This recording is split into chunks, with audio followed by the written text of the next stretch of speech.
can order whatever you want. Hey, this menu has alcoholic beverages. It's your choice.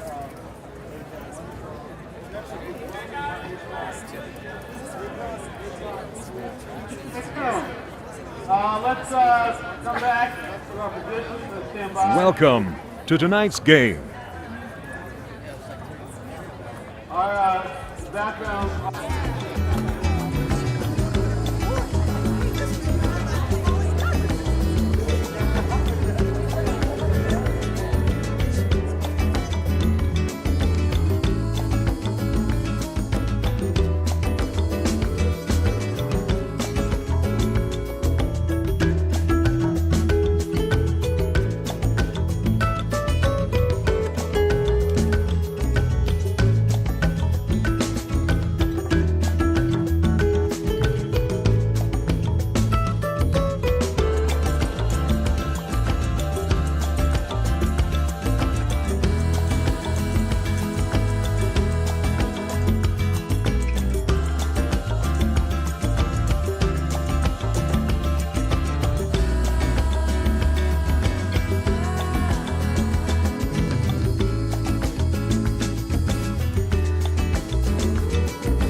And happy bank holiday. Give me a thumbs up if the mic's working. I'm thinking it is. We're pretty nailed now. We're nearly 2 years into doing this. Of course the mic should be working. Hope you're all having an awesome bank holiday weekend. And Claire, I know you're driving, but I know you're listening. Stay safe. Don't watch. Turn the video off. So coming up in tonight's show, another 4-hour blockbuster. No, we're not going that long this week. Massive apologies for last week. We were having some good fun last week, so I thought we'd keep it going. But this week should be 2 hours. It's just bank holiday, isn't it? So coming up in this week's show, I've got some little screenshots to show you. We are going to be doing the dram of the week is this little beauty. That little beauty. I always go the wrong side. Cuban La Progresiva. How do we say it? Progressiva. I can't say it properly, but Progresiva. A 13-year-old, sort of, Cuban rum. We have got this little bad boy as well. That's been sent to me. So that's what we're doing for the main rum of the week. Keeprs. It's all about honey, this one.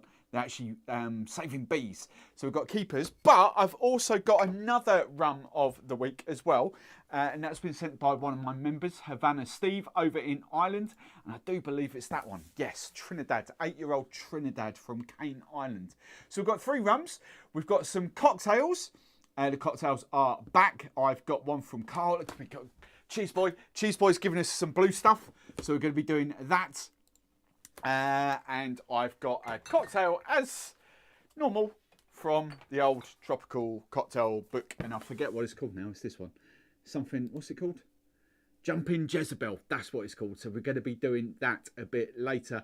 This is the rough outline. As always, the rough loose schedule for the show. We won't stick to that, but you know what I'm like. We'll have a little waffle So that is what's coming up. That's what's in store. So let's just say hello to people. Joseph has copped us drop about 40 minutes ago about ads or something like that. So that's nice. Claire, Nick, Fishing for Beauty, Ross, Neil, James Brooks, Gus. Hello, Gus. Ross, you've got a little spanner beside your name now as well. Look. Ian, Heavy Rotation, Andy Glue here. Hello, Andy Glue here. Sean, Pat, Havana, Steve. SARS says. Happy weekend from Daz and me in Manchester. SARS says, how do we say that? Philip and Jackie Palmer. Hello, hello, hello. If you're new here, if it's the first time watching, say hello in the comments. Let us know where you're watching from and let us know what your favourite rums are. And don't forget, before the Canadian Hit Squad come in as well, smash that like button. That like button really, really helps, especially in the early doors, because the more likes we get, the more YouTube will push the video out and the more new rum friends you'll make as well with people watching. So smash that like button. That'll really help me out. Don't worry about subscribing. Subscribing's like so 2016. Smash that like button. That's what we wanted to do. So, who's got some banter for me this evening?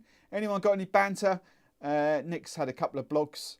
Nick Walpole. Oh, two Nicks. Sorry, Nick from York and Nick Walpole. Hello. Anyone else got some banter? James, how am I? How has your weekend been so far? Well, I've done a couple of... I did a birthday party and a hen party this week. My first one for about 8 weeks or so. So I've just started taking a few little hen parties, the little ones, like 6 and 8 people. They're quite fun. So I've had a couple of hen parties. They're always good giggles. I miss them. I don't want to do it. I've got a big one next week, which was booked in 2020. It's like, I say big, it's like 22 people. But I think there's too much washing up. I don't mind doing them, it's the washing up. But 6 to 8 people was brilliant. So I've had a couple of those. If anyone's done anything fun, if anyone's bought any new rum for the bank holiday weekend as well, let us know in the comments. TF, aka Tom, hello. You can't compare Spanish rums? Why can't I compare Spanish rums? You watch me compare Spanish rums. Why can't we compare Spanish rums? Is that aimed at me? What am I doing? What Spanish rums? I haven't got any Spanish rums. Not actual physical Spanish rums. I've got Spanish style rums. Why can't I compare Spanish style rums? Why? Hey Tom, why? Who else have we got? Grant, hello mate. First time I've seen the live show. Is that how I say that? I've got a few Geraints. Geraint. I'm sure it's Geraint, isn't it? Geraint. I'm sure it is. Hello. First time watching. Nice glass of husk aged agricole from Australia. If any of you got agricole questions, get involved with Geraint. I'm sure I'm saying that right. Because I've got a sneaky suspicion he's got quite a bit of agricole knowledge. So if you want to hook yourselves up with some agricole, get in touch there. Right, hang on. There was a guy you got into a few weeks back, RE comparing Spanish rums. Ah, banter. That's what I forget what I am last week, let alone a couple of weeks ago. Right. SARS is nearly right, and that's a challenge. Says, hello Ken. Says.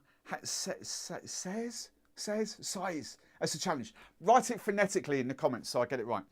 Currently have a Rose Mullion Old Fashioned. I did get a shout out from Andy. Andy watched and he loved it. He was a bit disappointed he didn't get 6 out of 6, but he was quite happy with 5 out of 5. There was Stefan's not in the house yet, but he has clarified one question from last week. Hang on, let's get rid of the like button. There we go. They don't do chill filtering, so everything's like proper.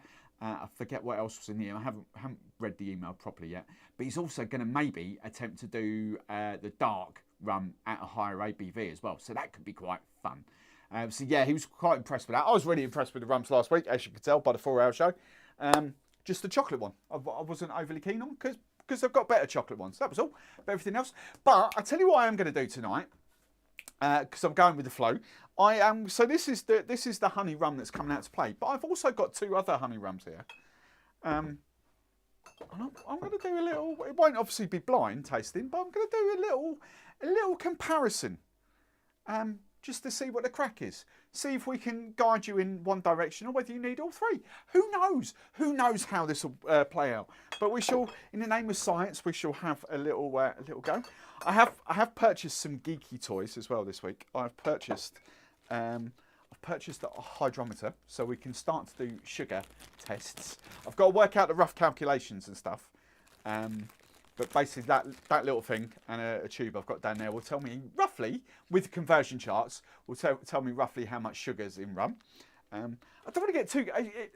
basically, I'm trying to clarify this. I don't want to get too geeky, but I'm trying to understand why some rums are exceptionally smooth without sugar. Some rums without sugar are smoother than rums with sugar.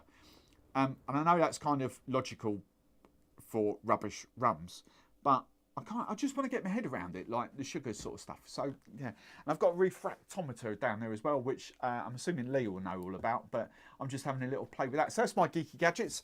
What did we get to? Henry, hello, Henry. And James, I'm currently sipping a 10-year-old, oh, I know, Ron Piet XO Premium Rum.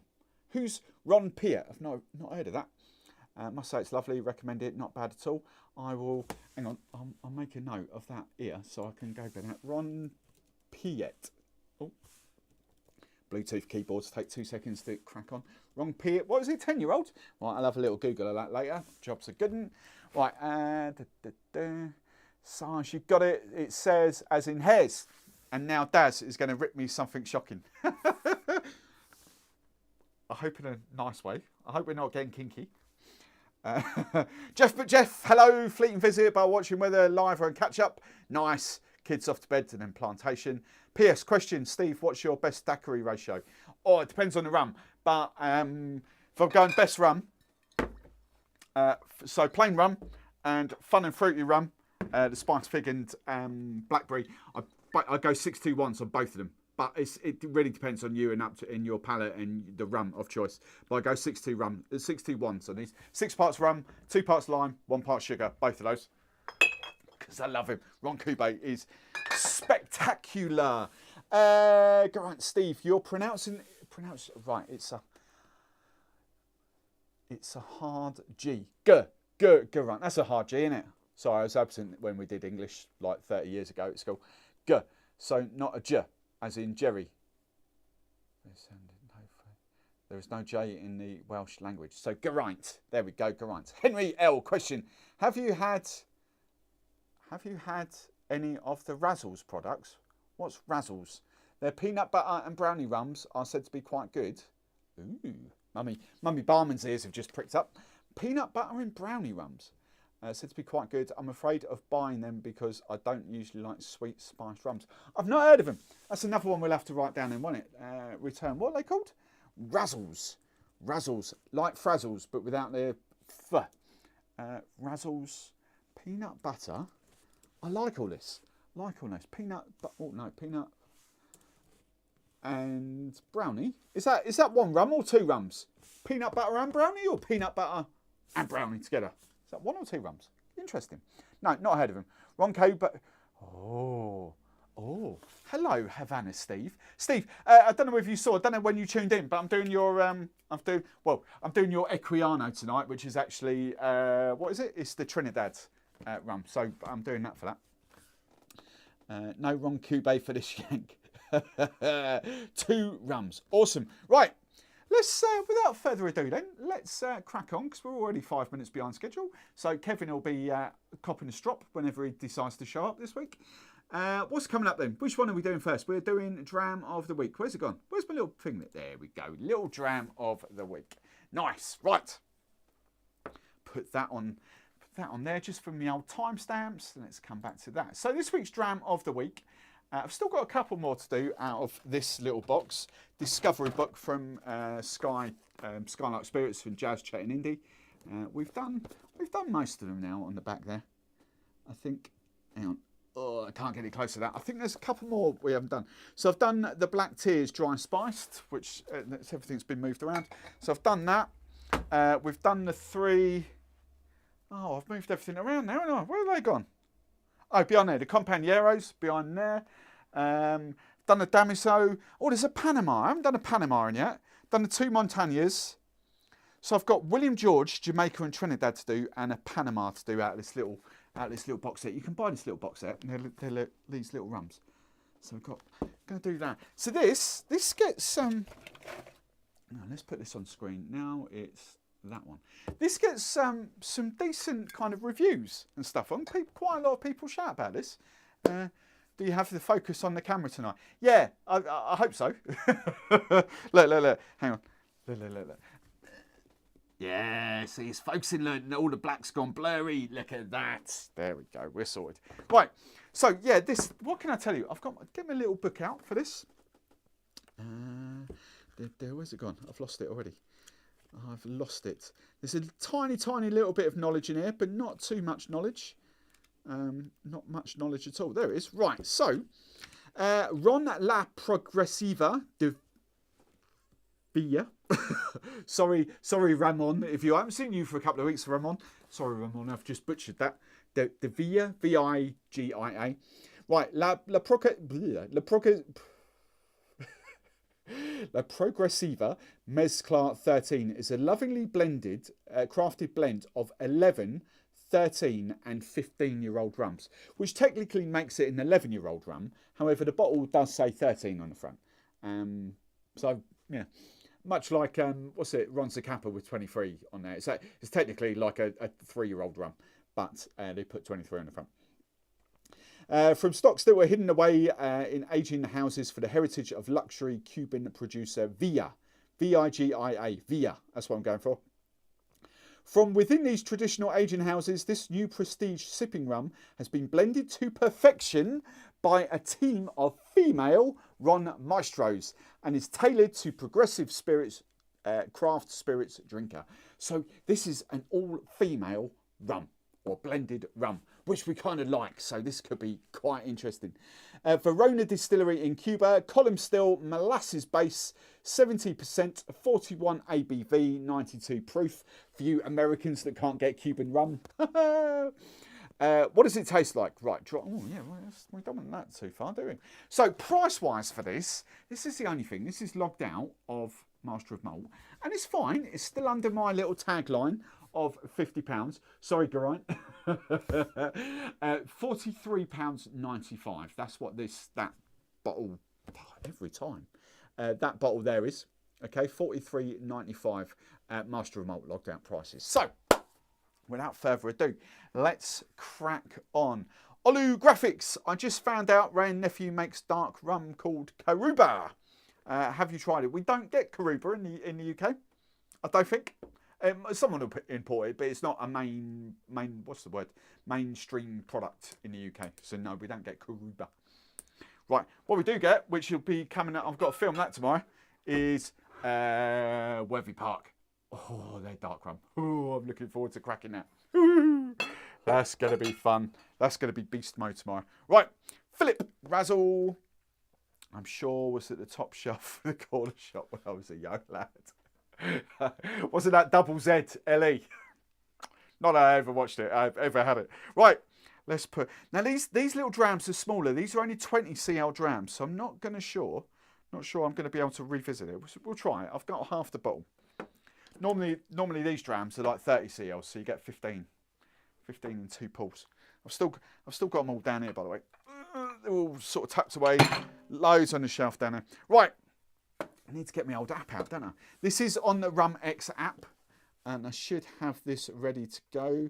Extend samples, and it should be set up, ready to go. Where's it gone? He says, what have you done with it, you muppet? There it is, right down the bottom. Right. So, taste it. Let's click the magical taste it button. Right, let's do the colour first and foremost. The colour of that. Oh, that's quite light, isn't it? I'm going for tawny or auburn. I think that's a tawny one, personally. Maybe auburn, maybe tawny. I don't know. I'm going auburn. The Rum X app. For those of you tuning in for the first time or tuning in and not paying attention, that's that. Every time. It's that. Look, it's that. Every time. It's that. Hopefully that will be coming, as I always say, hopefully it will be coming to the Americas, US, Canada, South America very, very soon, but it's massive in Europe. So you can definitely get it on Europe, Android and and iOS. There is a website, but on the website you can't log in and do the tastings, but you can see other people's reviews if you like, but you can't do your own tastings from it. So that's what I use. I think it's genius app. Right, and that will come out to play in the videos next week as well. I've slightly changed how I'm doing videos next week because just through feedback. So, right, we've done Auburn. Right, nosing. So what do we get on the old nose? I've got dry mouth already. Don't forget the water. Hello, Windy. Right, on the old nostrils. Oh, fruity. But what's the word? Fruit cakey. Does smell. Oh, it smells quite. What's the word? Alcohol-y. I haven't had that for quite a while. That does smell. Not ethanol-y, but it smells quite alcohol-y. Interesting. What else we got there? I'd say little touch of vanilla, a little bit of caramel. Standards. If a rum hasn't got those, it's not, you know, nothing else is going on. I'm getting sort of, oh, there's a bit of smoke coming off there now. Oh, that's quite interesting. I would say the alcohol for me is kind of actually reminiscent of sort of wood oak notes on there. But I think it's alcohol, vanilla, caramel, like fruitcake vibes. That's kind of what I'm getting off that. But with Cuban rums and column still rums, I'm expecting this to be slightly different because I'm getting quite into my Cuban rums, Latino rums. That's the word I was looking for the other week. Latino. There we go. Right, I'm not getting much else in there. So let's put this on here. So vanilla, what did I say? Caramel. Boom. I'm getting smoke. Tiny. Basically barbecue. That's kind of what the nose I'm getting off that. Reminds me of like when you lift the lid up a barbecue and all that sort of smoke comes out. Right. Not sure what else I'm getting off that. Right, let's go on. So I've done the. Oh, I've got to do the scores, innit? Right, fruit. I'm gonna go. It's not massively fruity, but I'm gonna go 2 out of 5. Floral, zip, nothing. And I'm actually gonna go nothing for floral on that. Spices, I think I've got a class vanilla as a spice, as it goes in most spiced rums. So I'll have to give that a 2. Woody, yeah, I'm gonna give that a 2 because I do think that's what the alcohol reminds me of. Roasted, 1. Rounded. Don't know. Struggling with that. Maybe a 1. Right. I love putting my scores in because then we can compare them afterwards to what other people have said, just to see how wildly different I am. Right, taste. Let's go for the old taste. Right.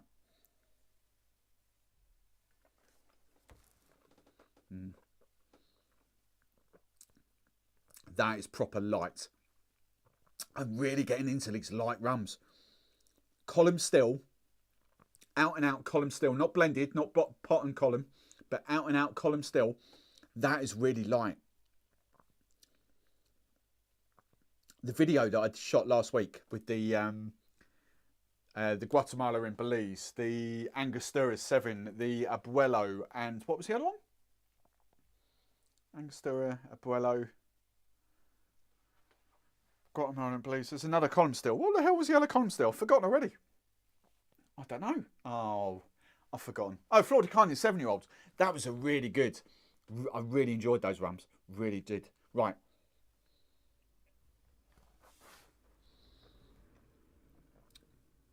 So it's quite light. I've got a little bit of honey notes to it.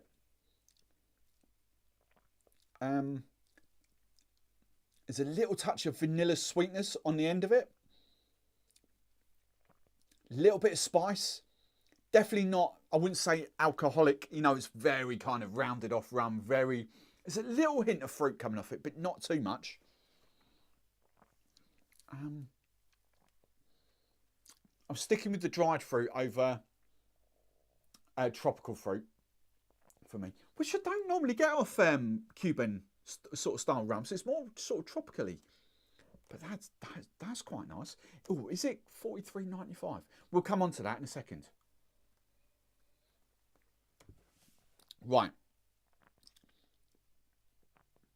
I'm thinking I know what the first thing is I've got to answer on here, and that's the sweetness scale. Is it sweet? I think it's got I don't think it's sweet, but I think it's got a nice, lovely, rounded taste to it. If anyone else has got this and tried it, because I've got a feeling it might be in one of the rum clubs a few months ago. If anyone else has tried it, let me know in the comments. What do you think on it? Again, it's one of those. It's not a 3 out of 5, but I don't think it's a 2 out of 5. I want to give it like 2.5 out of 5. So like a 5 out of 10. That's what I want to give it, but I can't do that on the app. So I think I'm going to have to give it a 2, because I don't think it's a 3 out of 5. Let's just do these tasting notes very, very quickly off there. So honey, I want to get that. I want to get bit of vanilla on the finish. Right, hang on, come on. Right, bit of vanilla, bit of honey. Hobo honey, that'll do. Vanilla, dried fruits. This bit's really tedious for you lot, isn't it? But I'm sorry. Dried fruit, that'll do. I don't think I get anything else off there.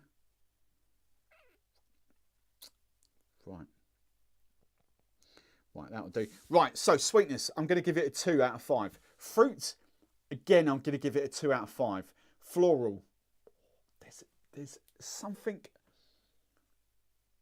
completely opposite to woody spicy. So I'm going to, excuse me, I'm going to give it a 1 out of 5 for floral. Spices, there's a little bit there, but not too much. So I'm going to give it 1. Woody notes, I'm going 2 out of 5. Roasted, 1 out of 5. I do think it's quite rounded, actually. So I'm going 3 out of 5. Oh, 3's a bit, yeah, 2 out of 5. Right. And then the finish. The finish is medium short. And I've only got short and I've got medium. So I think I'm going to have to, I can see all the comments coming through. I'm not ignoring you. I think I'm going to have to give this a short finish, because I don't think it's medium. I would go medium short if I was being honest. I don't know. But I am going sparing because I've only got like a little 20ml sample as opposed to a 30ml. I'm going to go short. I'm going to back myself and go short on there. Right. So, right. Let me just, let's see what other people have got here. So, let's click that one. Other people have smelled. Right, this is the nose. Alcoholic. That's interesting. Vanilla, caramel, smoky, glue. Roasted, glue. I love these. So glue, roasted, oak, sugarcane, coconut, pineapple, charred, brown sugar, citrus, fruity, and woody. Well, woody would be oak, roasted, glue. God knows what that glue is. Right. So others have smelled that. Right, on the tasting, what have others smelled on the tasting? So sweet, bourbon is quite popular. Smoky, oak, dried fruit, got that. Coconut, no. Prunes, delicious. Molasses, caramel, full-bodied. I wouldn't call it full-bodied. It's definitely got a nice taste to it, but I wouldn't call it full-bodied. Elegance, that's a good word for it. That's a really nice word for it. Elegant, I do like that. Two people have put pungent. I don't know what that means. Now we've got salty, again, no, not me. I think someone's used some weird toothpaste on that. Like the glue. That's got to be the glue person, isn't it? And burnt sugar. Interesting. Right, so we have now got to score this out of 100. So what's the scale? It's 60s, isn't it? 60 to 69 is pleasant. 70 to 79 is good. I think it's good. I would call it good.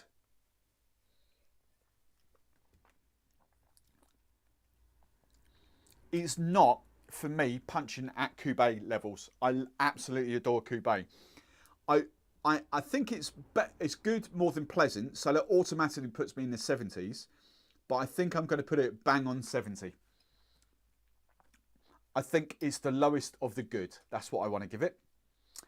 So would I, let's save that. Would I spend 40, what have others put? Oh, the average rating is 73. 24 people have reviewed this, and the average rating is 73. No one's given it below 50. A couple have done 50s, 5 or 6 have done 60s. The majority are in the 70s. So, yeah, I'm kind of with that. That's all right. Would I pay £44 for that? No, I wouldn't. Simply because the Cuba Reserva, for me, as a Cuban style of rum, smashes that. That is the pinnacle, and that is what, £50? I think that's just over, if I remember rightly, £50 and 25p, if I remember from a few videos ago. So for an extra £6, I could get something that I really, really enjoy and would quite happily restock. So that's the Ron Cuba for me, the Reserva. I think, to be honest, even the Añejo, I would kind of... Hang on, that is empty. I'd probably put the Añejo for me above that.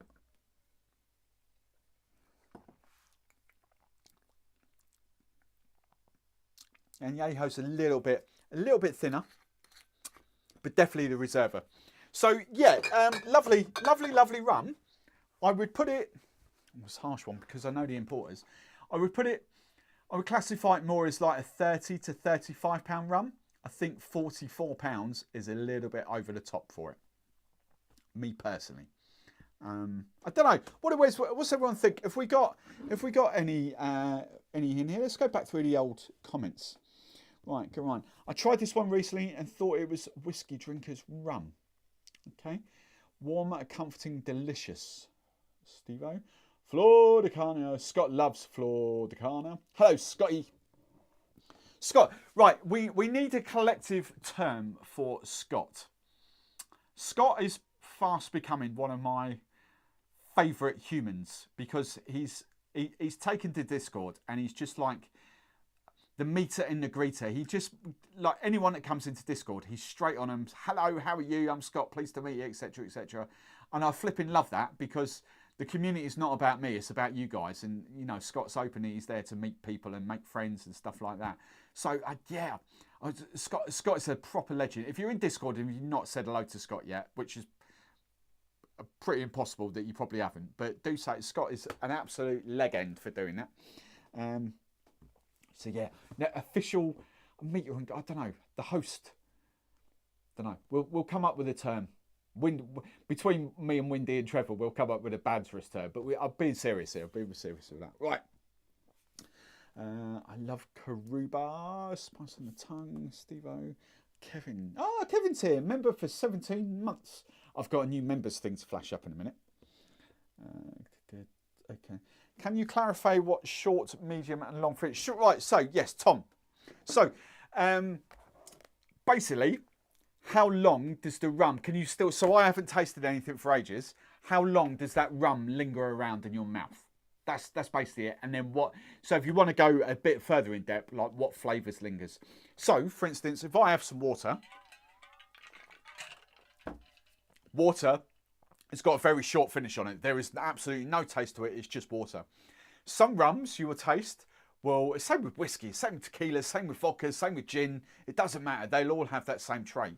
Some will disappear very, very quickly. You just won't get any taste from them. You'll know you've had something, but there'll be no taste on them. Others will like hang around on your your gums, down your throat, and just it'll just hang around for ages and ages and ages. So when you go tasting neat spirits, neat rums, whiskies, whatever, just have a little kind of neat, and not mixed with Coke or anything like that. Just sort of gauge it to how long they last. For me, that was definitely medium short. Short was a bit harsh, but medium was a bit too long for it. You know, that's didn't have.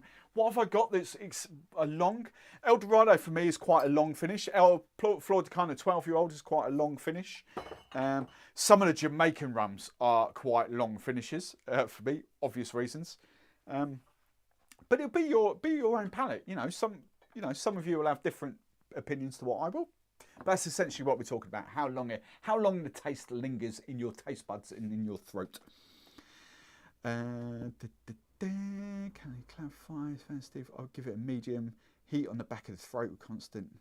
Def smoky and oak. Definitely, for me, very good, but below Cube 10. Yes, Steve-O, yes. Makes a great old-fashioned. You need it as well as the Cube 10. I would definitely stock. Interesting.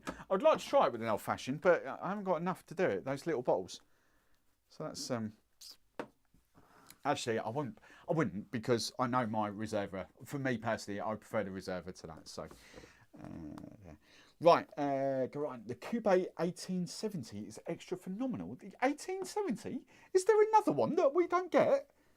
Wow, I'll have to look at that. I have got my Cube, it doesn't fit on the shelf, my Elixir 33, which is lovely.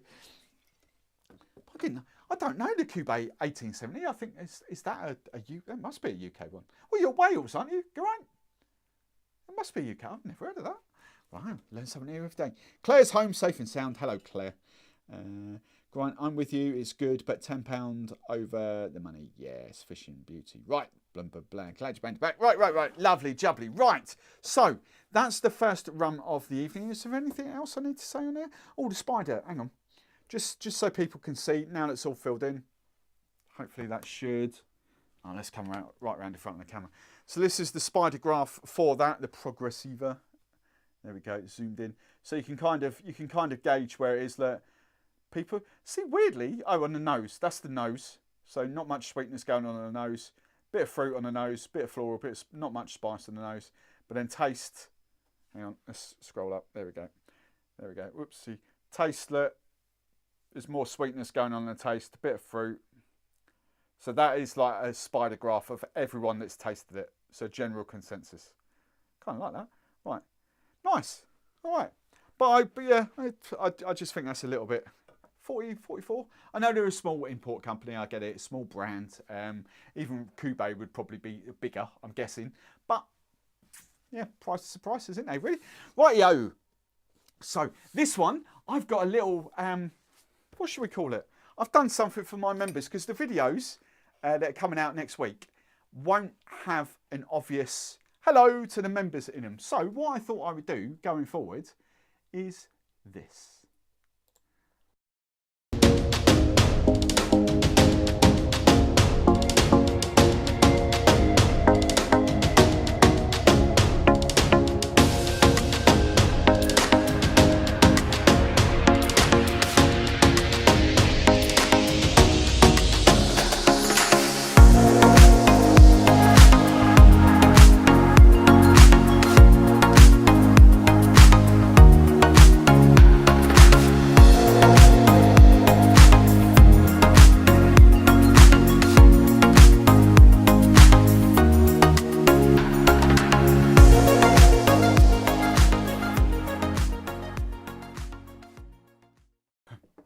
Which then brings me nicely on.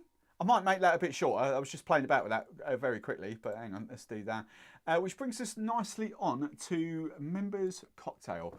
Members Cocktail this week is kindly, what's the word? Given to me by Carl. Cheeseboy. Now I have got loads from Andy, from Trevor, from Claire. There are loads, and yes, Carl did submit it. That's the word I was looking for, submissions. Carl did submit his recently compared to loads of that. But I kind of wanted to mix it up because I always do Claire, I always do Trevor, I always do Stefan's got another one in there as well, and Andy. So I just kind of want to mix when newbies or people that haven't submitted recipes before, I'm going to jump them up the queue to get them in there. But we'll always come back to Claire and Trevor and Stefan and Andy. Right, so we've done this in our captions. I haven't got a name for this, Carl, and I don't know whether you're watching actually. I haven't seen your name pop up, whether you're at work. We've not got a name for it, but it's essentially, he's going for Mad City White Rum, Botanical White Rum. So we'll do that as we go along. So we've got 60ml double bubble of this. I fancy the blue cocktail because I haven't done a blue cocktail for ages, so that's why I picked this one. So he did submit 3, but I went for the blue cocktail. So we've done 60ml of the Botanical Mad City White Rum. Let's just give you, oops, I've Little fingers are in the way. There we go. Mad City Botanical Rum. So we've got 60 ml of that. Let's pop that behind here. We have got ODK coconut. We've got 15 ml. I'm just going to gauge that because I can get that. That'll be roughly 15 ml. Perfect. Blue Curacao. 15 ml of that. 1.5. Nice. And then he's made, and this is why it caught my eye, he made for 2 of these cocktails, I think. Might have been all 3, actually. But 2 of these cocktails, he made his own pineapple-infused Demerara syrup. Now, this is close. This is Demerara with pineapple, and it's not pineapple puree. I've just used a touch of pineapple juice because the juice I use is pressed. So it's not 50-50. I've literally probably gone in here about 5 or 6 parts Demerara to 1 part pineapple, and it's really kind of nice. Sort of it's Demerara, luxurious sort of Demerara, but with those little pineapple notes to it. I kind of like that. Really nice. And so he's gone 15 ml of that. So Demerara and pineapple syrup, like that, homemade. Right, this got served up in a rocks glass. So I'm just going to give it a good old shaky. Looks quite a decent colour. His colour was really vibrant on the Discord. Right, let's do that. So for those just joining us, I've got this cocktail, I've got the members cocktail, and then we go back into the rums again, rum tasting. But we'll try and keep a couple of cocktails in there as well. So, right. So, good old shaky. Oh.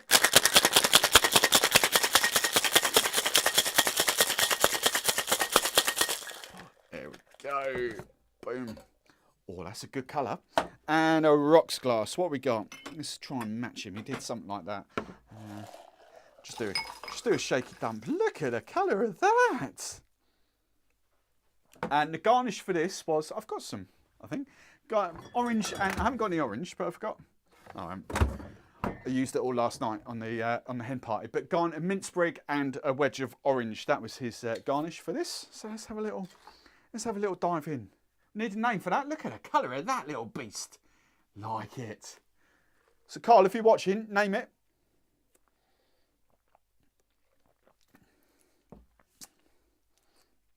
I quite like that.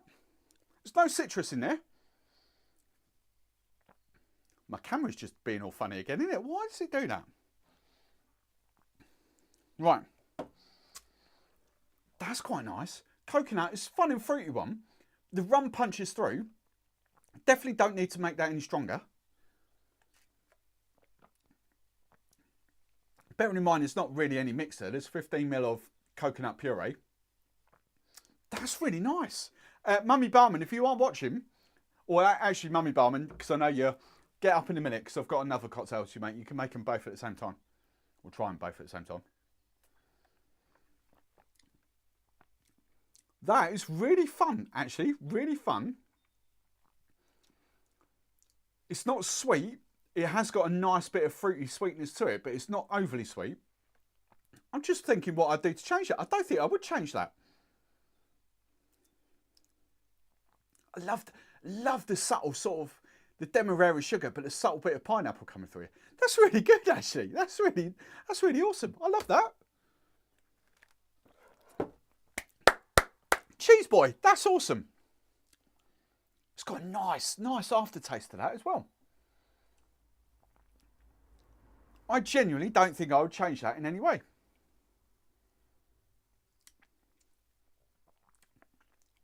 It's got like a couple of little layers. You get the coconut up top, and you get the rum, but then you kind of get that sort of Demerara pineapple. I'm really impressed by that. That's really got me. Wasn't expecting that at all. I was expecting it to be a little bit sweeter. Interesting. Right. Let's put that outside. Let's put that there. Let's put that there. Right. So next up, we're going to do the... so we catch up on time here really quickly, don't we? Easy peasy. We go to... where am I going? Graphics, that's the one. And the cocktail time. The cocktail of the week, which I picked... Oh, let's get rid of cheesies. There we go. The cocktail of the week I picked this week. Now, let's just leave that there for a couple more seconds, just for the old chapters. There we go. Right, and let's come back there. So the cocktail pick this week, I'm sticking to this for a few more weeks, the tropical cocktails, and it is page 95. Actually, I don't need to hold out because that's not the picture. So we've not got a picture of it, but I can put this up on screen. So this is what we're going for, the jumping Jezebel. It just jumped out at me. And what's going on in the old bants? Music is a little bit in the loud side. Just turn the volume down. That's easy, isn't it? Don't come to me with problems. Come to me with solutions. Turn the volume down. Easy. Star Wars had a shorter intro, but nice. Ah, Ross. You're a grumpy old man, aren't you, tonight? Coupe, Sherry Coupe. I have indeed. Covered, makes great old fashioned. Hurry up, Steve. It's 3 hours and 20 minutes left. Neil, question. Got a new game for you called Challenge You Up. What? Got a new game for you called Challenge You Up for it. I'll give you the ingredients, you make it work. Neil, that's not really a game. That's what we do most weeks, and it's a membership perk. So the members submit cocktail recipes each week, and I make the cocktails. It's that simple. It's not a new challenge. It's what we've been doing for like the last 6 months or so. Right. So tropical cocktails. That's the book coming out of there. Right. Let's get the ingredients. So I might just go with the flow on this. I can sort of make this exactly. This should be the only swap is the chili liqueur. It's Ancho Reyes they're using here. I've got Gifar Piment. So, another cocktail shaker. Again, nice and easy one. This one, nice and easy. Go on Plantation 3 stars. Is there any blue stuff in there left over? No. So, 45 ml, wasn't it? 1.5 ounces. 45 ml of Plantation 3. Sorry, it's in ounces in the book, and I've translated just for ease. Well, 45 ml of Plantation 3 stars. Oh, was there any blurb to read out? Created by Tom, this flavour combination is inspired by a southern jam recipe to try to get unfiltered and unpasteurised apple cider if possible. Apple cider to us normal people is apple juice. In America it's cider, but to us it's juice. Hard cider to them is our cider. So he talks about ciders for a few sentences. Blah blah blah. Just talking about how to get a decent cider. If you can zoom in, you can sort of see it on the screen there in front of you. But it's boring. It's just talking about different ciders. Right, so 45 ml of Plantation 3 stars. We have got 30 ml, 1 ounce of pineapple juice, pressed pineapple juice. I've got 45 ml of pressed apple juice. Cider to you guys in America. But 45 ml of pressed apple juice. 15 ml of lemon juice. Boom. And then Gifar Piment d'Espelette. This little beast. There you go. That's my version of Ancho Reyes, because this is absolutely gorgeous, this stuff. Feisty little number as well. And they asking for 7.5, which should be perfect for this. So 7.5 ml. Chili, pineapple, chili rum. This should be, see, nice and easy. We've gone quite sort of in-depth and technical in the not last week, obviously, but like previous weeks. So this one's just kind of nice, simple, 3, 4, 5 ingredients. Job's a good one. Right, new shaker. We can put that away because we've done it. Strength scale's got 2 on there, so nothing too, it'll be feisty on the old chili, but, oops, wrong way, there we go. But not too, shouldn't be too strong. I've forgotten, it was served up in a coupe glass. Now I've put the book away, innit? I can't flip and see that. I'm sure it says served up in a coupe glass.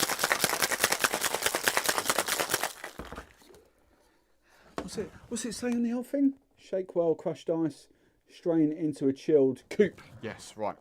I didn't shake it with crushed ice. But there we go. So, a coupe. Let's go for that one.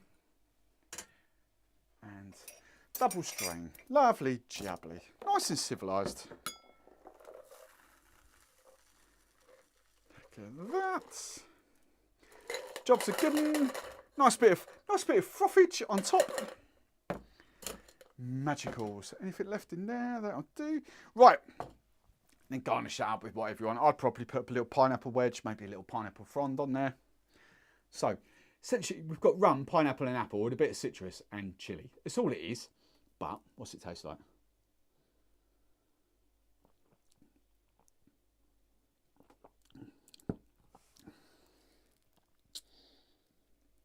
I don't like that. Needs something. It's lacking. Massively lacking. That would be a very good spiced rum cocktail. Yeah, it's just like meh. I think for swap that out for spiced rum of some description. Oh, I'll tell you what would be good for that. A honey spiced rum that's coming up. You want something just a bit more, yeah, it's a bit like meh. Let's be honest, 45 ml of rum and then 75 ml of juice. Well, 90 ml of juice if you include the citrus. Yeah, it's a little bit, it's all right.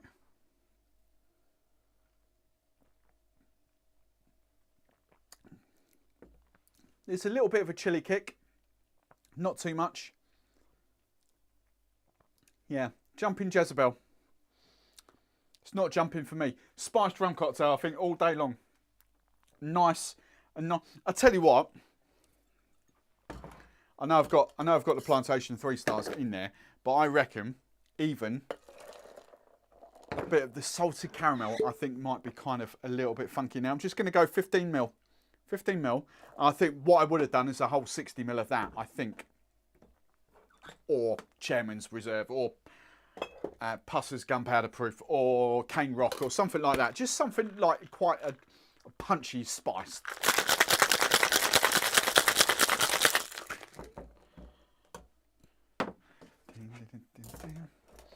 Yeah, that's not one of the better recipes in that book.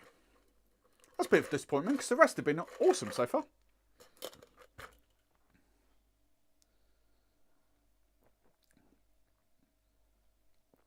Yeah, see, that's getting better. I get the salted caramel coming through there now, bounce off the pineapple. It was getting better. I think if that had been all salted caramel or that spiced rum, that would have been better. Yeah, yeah. We can't win them all. Not every cocktail could be an absolute belter, can we? Thank God we've got Cheeseboys. Let's just leave that because that's far nicer.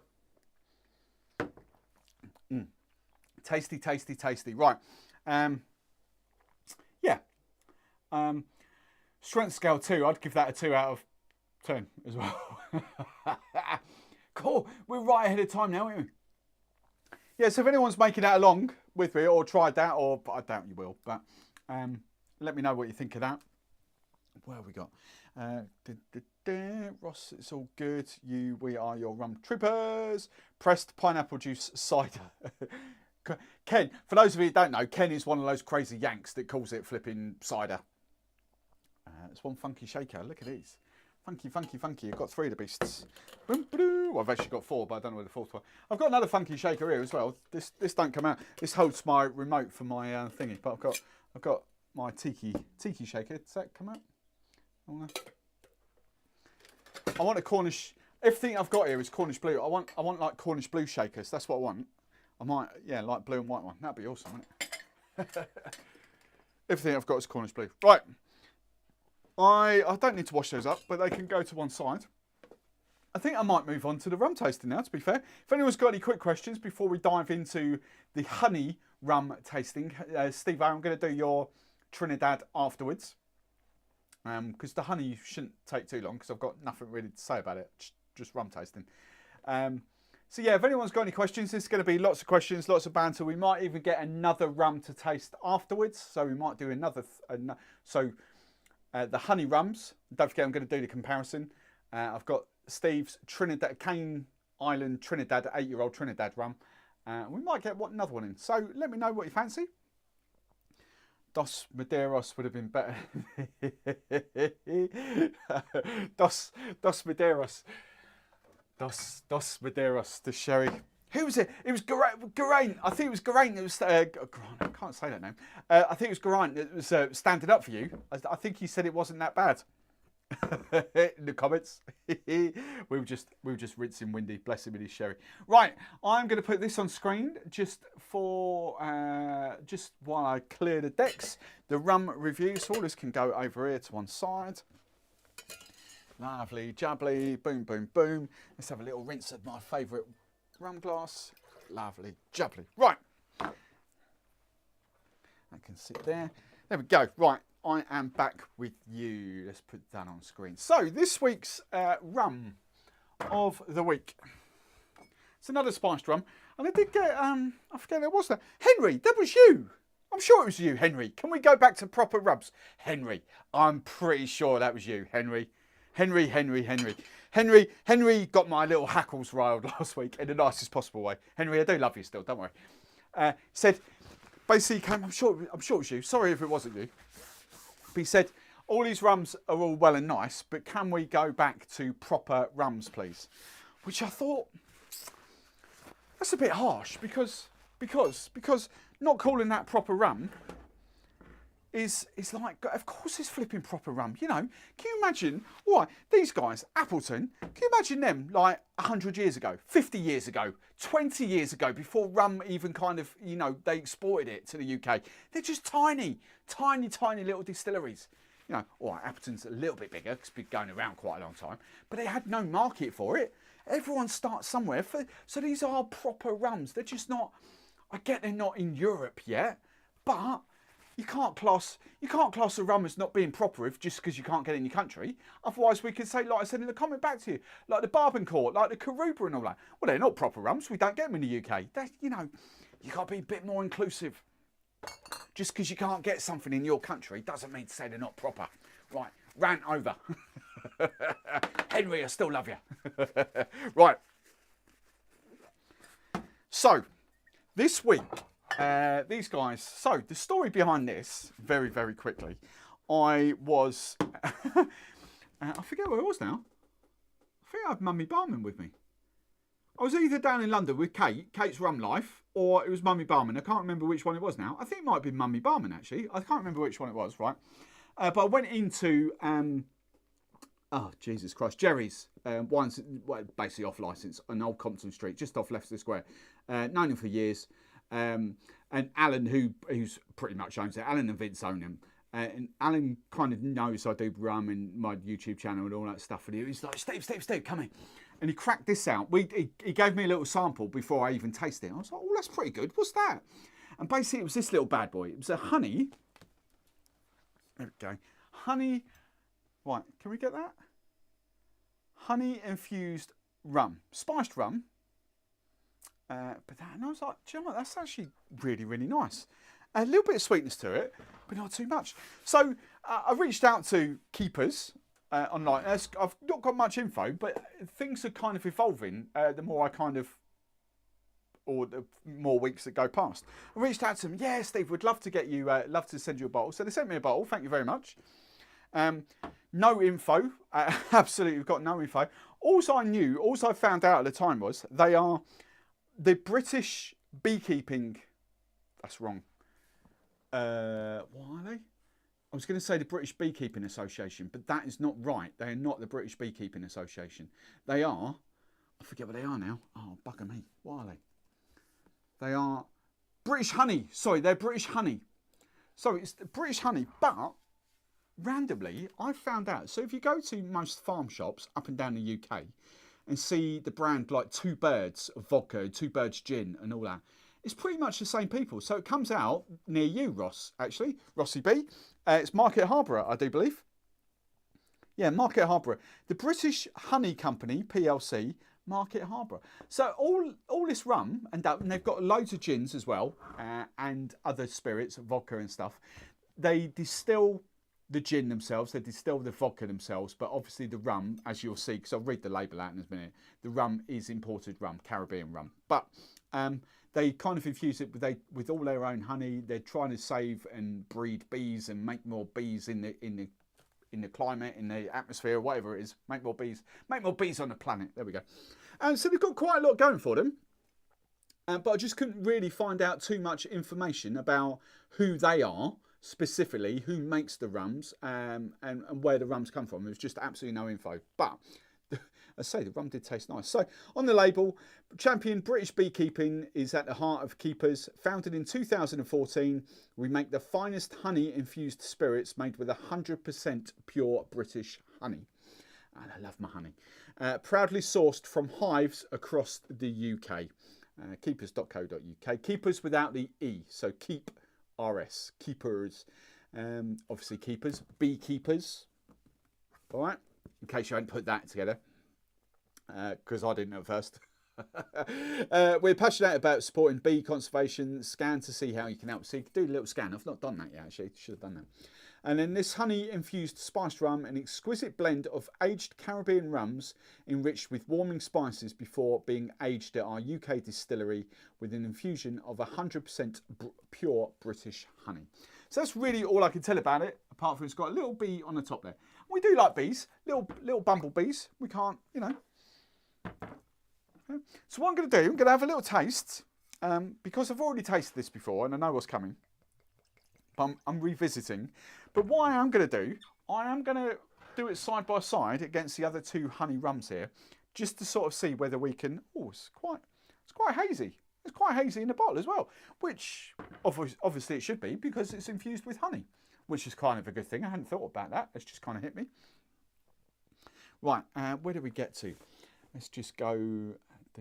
Do you get Vagamut PX in the UK, Henry? No, that's not a proper rum either. No, I've not heard of that.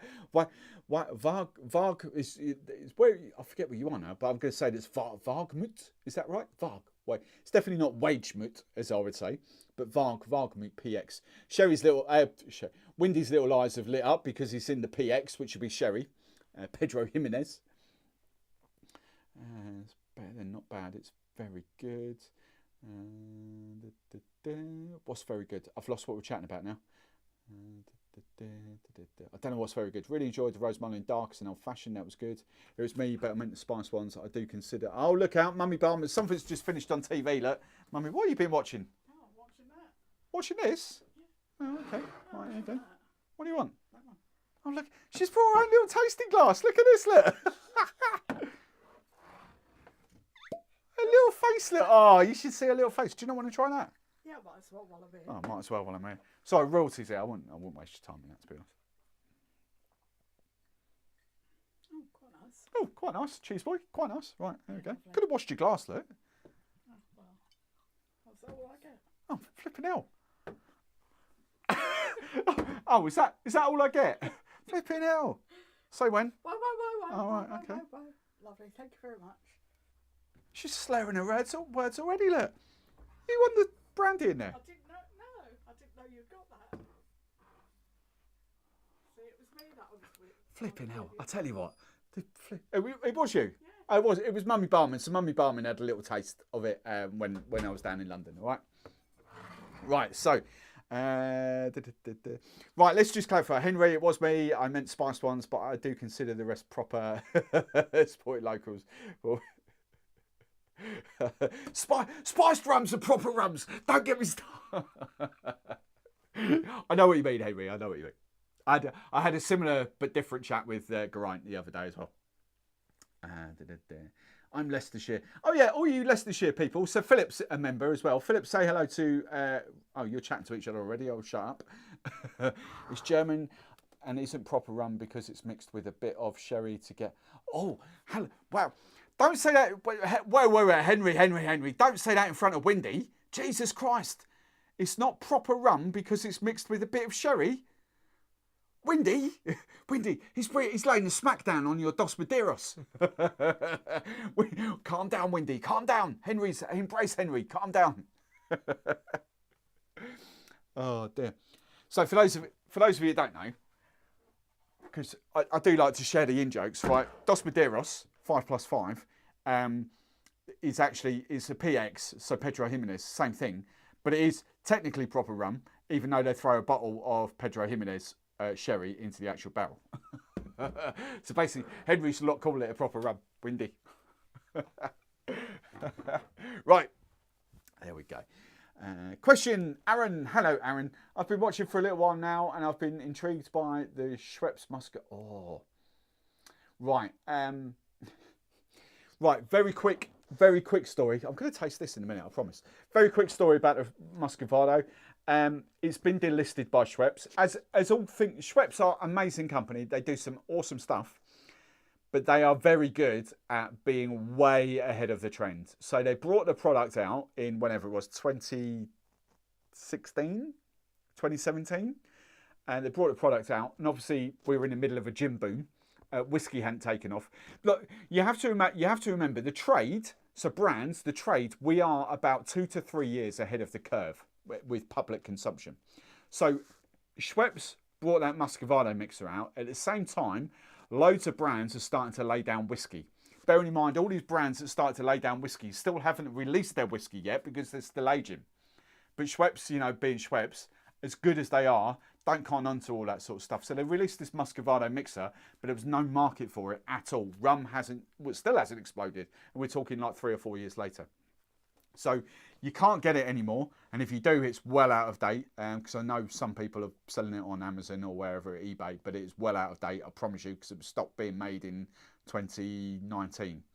Maybe, I'm sure it stopped in 2019. Before lockdown anyway, before COVID, so it must have been 2019. So you won't get it anymore. However, I have got some of Monin's Muscovado sugar syrup here, and I am contemplating getting a soda stream and kind of making or testing to see how I can recreate certain soda waters with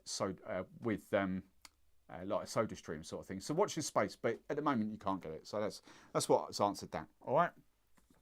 Right, I think that's it. We've caught up now. Let's keep going. You're all talking amongst yourselves. If it's made from sugarcane, it's over 30s. We're all having banter now. Brilliant. Right.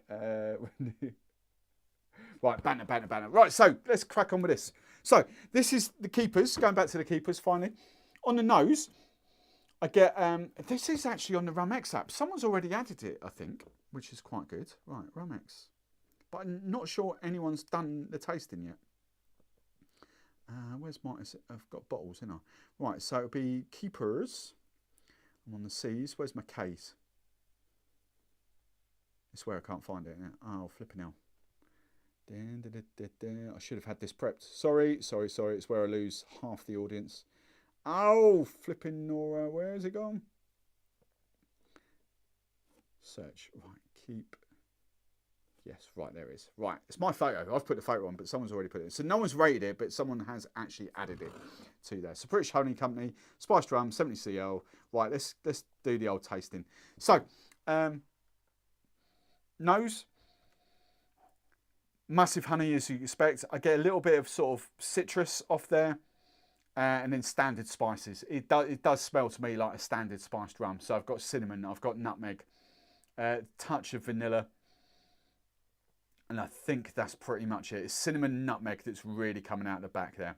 I'll do all this later. That's fine. I'm not going to fart around with that now.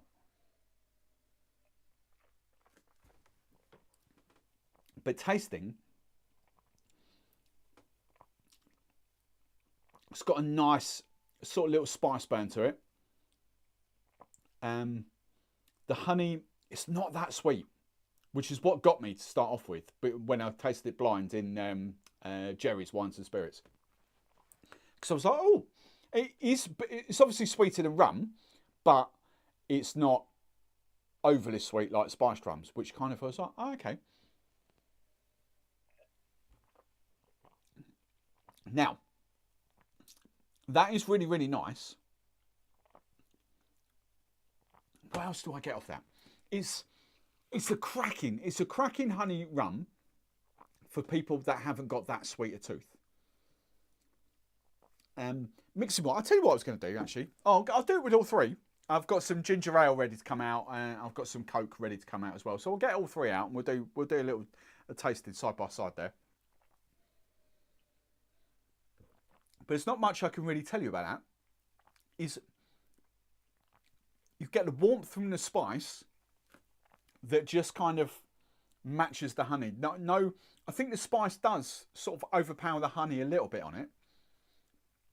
But I think if it was more honey forward, it would be a lot sweeter, which is the good thing that's going for it. I think because it isn't that sweet, I think it's going to have a lot of fans. And I do love my honey. But there is a big but there for me. I'm one of these people that if I want something, it was the same with me with the rose mullion chocolate last week. If I want something heavily flavoured, the chocolate rum, for instance, I want it to be chocolate. I don't want it to half-arse of chocolate. I want it to be chocolate. And that was where the rose mullion fell down for me last week, because it was subtle chocolate, which is nice for some people. Loads of you people are going to absolutely love that. But for me, I don't want it to be thick liqueur, but I want it to punch through chocolate. Now for this, for me, I obviously love what they're doing for the industry. They are giving, they're buying up all the beekeepers in the UK. They're buying up their honey to use in their spirits, like the gin, the vodka, the rum, the whiskey. I love what they're doing for that. So it's helping beekeepers breed, is that the right word? It's helping beekeepers keep more bees, essentially, which then helps the whole, the whole ecosphere and the whole cross-pollination of stuff and all that. It helps plants, it flowers, vegetables and all that sort of stuff grow. It helps everything grow. So I love what they're doing for that. I do like stories like that. But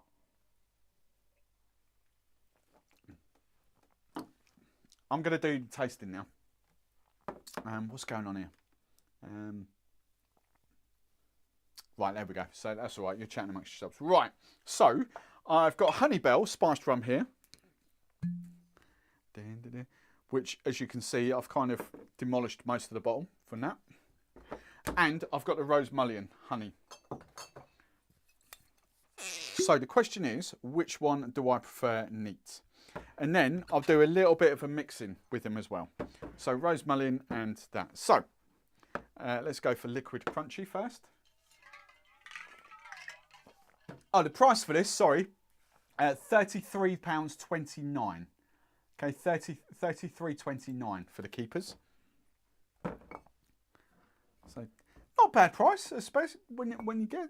I'm guessing it's going to be one of those that will be in most farm shops.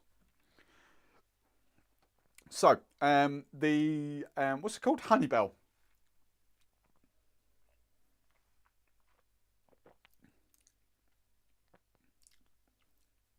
Oh, that's interesting. The Honeybell is like Liquid Crunchy. I think I prefer the Keeprs, actually.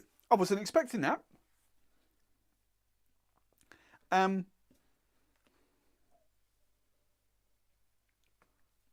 Honeybell is not spice. It's got a couple of spices in it. I forget what it is now. It's like orange, vanilla. Yeah, vanilla, orange, cacao and an Assam tea in it.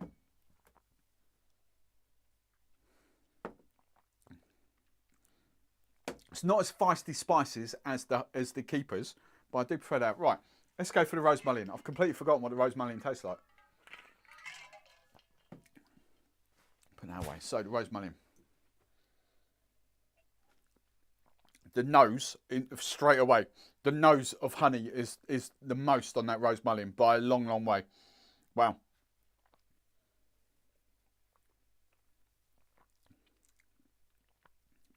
Right. So, here's to sum up. Actually, the less sweet one of the lot for me is the Rose Mullion. The less spiced forward one of the lot is the Rose Mullion. So you've got three very different products here. You've got a honey spiced rum. So you can imagine, in the best way we know them in the UK, it's a spiced rum, traditional sort of spice flavours, spiced rum with honey and Keeprs. You've got basically what I call Liquid Crunchy, chocolate and honey, subtle chocolate, but it is there, chocolate and honey for the Honeybell. And right at the end, you've just got what I would essentially call plain honey. There's a couple of other sort of botanicals in that, but essentially it is honey forward.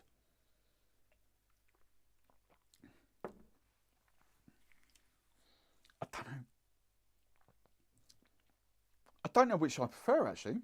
I think I'm edging towards the Rose Mullion, if I'm being brutally honest. That's got the luscious sort of honey finish. And I think the Rose Mullion is going to be the one that carries through drinks more. So if you mix it, right, like, oh, we're going to do it, aren't we? He says, the proof is in the pudding. Honey and Coke. I'm not sure I want to do these with Coke, but honey and ginger ale, definitely. Right, so that's the Keeprs, the old Honey Bell. Don't know, how else would you drink these, guys? Honey old fashions, probably honey. I don't know, honey and Coke. Are we about level? We're a little bit down on the old. Oh, that'll be right. Right, the old ginger ale. Oh, that was the other one I got. My old spiced apple as well. Right, ginger ale.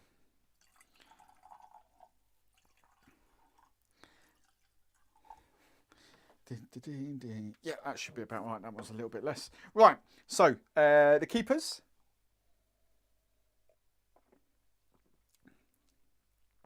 That's really nice.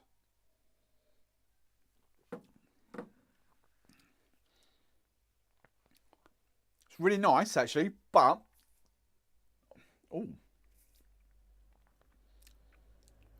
it's a little bit on the aftertaste. Just at the end, there's a little bit that I'm not. I reserve judgment. Hang on. Right.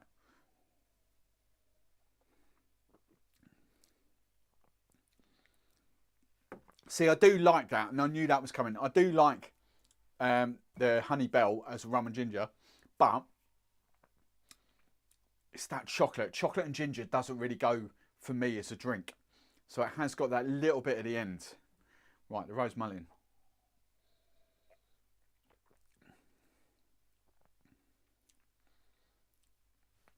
That is the nicest honey rum and ginger ale by a long, long shot.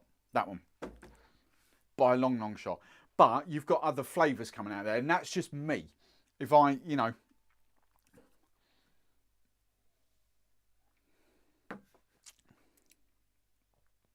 That is nice, though. That is really good, that Keeprs. It's just about 10, 15 seconds later, you get a little bit of a spice on the aftertaste. There is one more mixer I'm going to do, because I reckon this would be quite good as well. It's the old honey and apple juice, or sparkling apple. What's going on? There's lots of long comments here with lots of sugar things going on. If we started something, I thought rum was classified as distilled from sugar cane, but doesn't.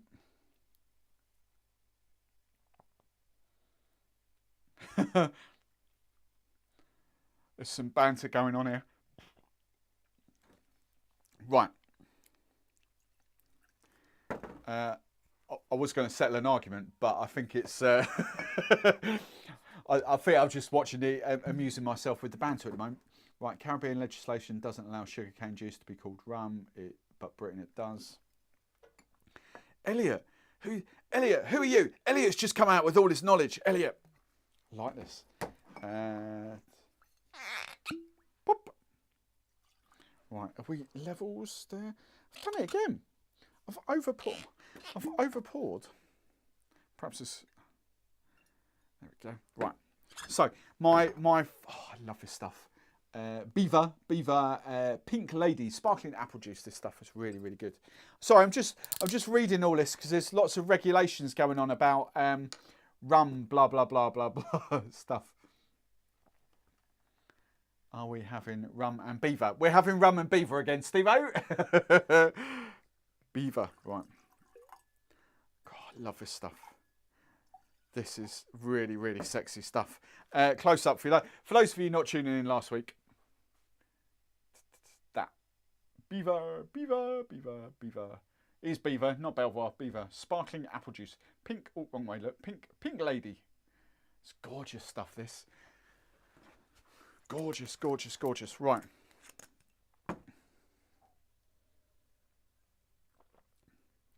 Oh, that's a banger. No dodgy. Oh, that's a banger. Straight away, that's a banger. Oh, I like that. Right.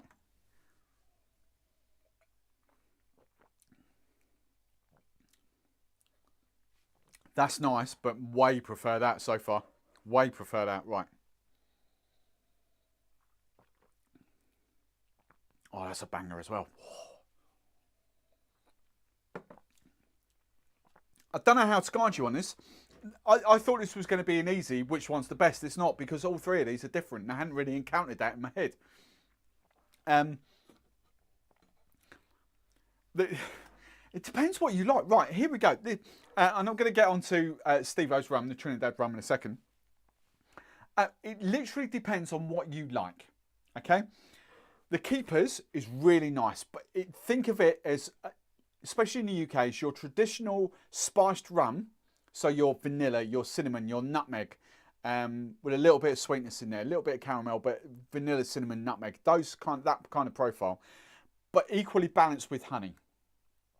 All right, so you have got, when it says honey spiced rum, it is a traditional spiced rum with honey. All right, for UK. So we're talking like your dead man's fingers, your where's it gone? Your Sly Dogs, your rum bullions, your what else is traditional spiced rums? To a certain Chairman's Reserve spiced, to a certain extent Pusser's spiced. Those traditional kind of spiced forward without no crazy stuff going on. I think that's all I've got there. So it's true, and not Captain Morgan's or anything, because they are very dull back in spices. But those kind of traditional spices, right? The Honey Bell is to me, it's liquid crunchy. It is honey forward with chocolate on the aftertaste. And then you do get those sort of orange notes, and you do get that little subtle hint of tea coming through there, neat. But drinking it is honey and chocolate. And I haven't got the price comparisons. You're going to have to go away and do that. But the Rose Mullion, for me, even though that's distilled with other botanicals, which I still haven't got my head around, that for me is just honey. It's honey rum. No other things going on there. It's got a nice profile of rum, but it's just that honey flavour. So for me, I can't actually give you which one I prefer.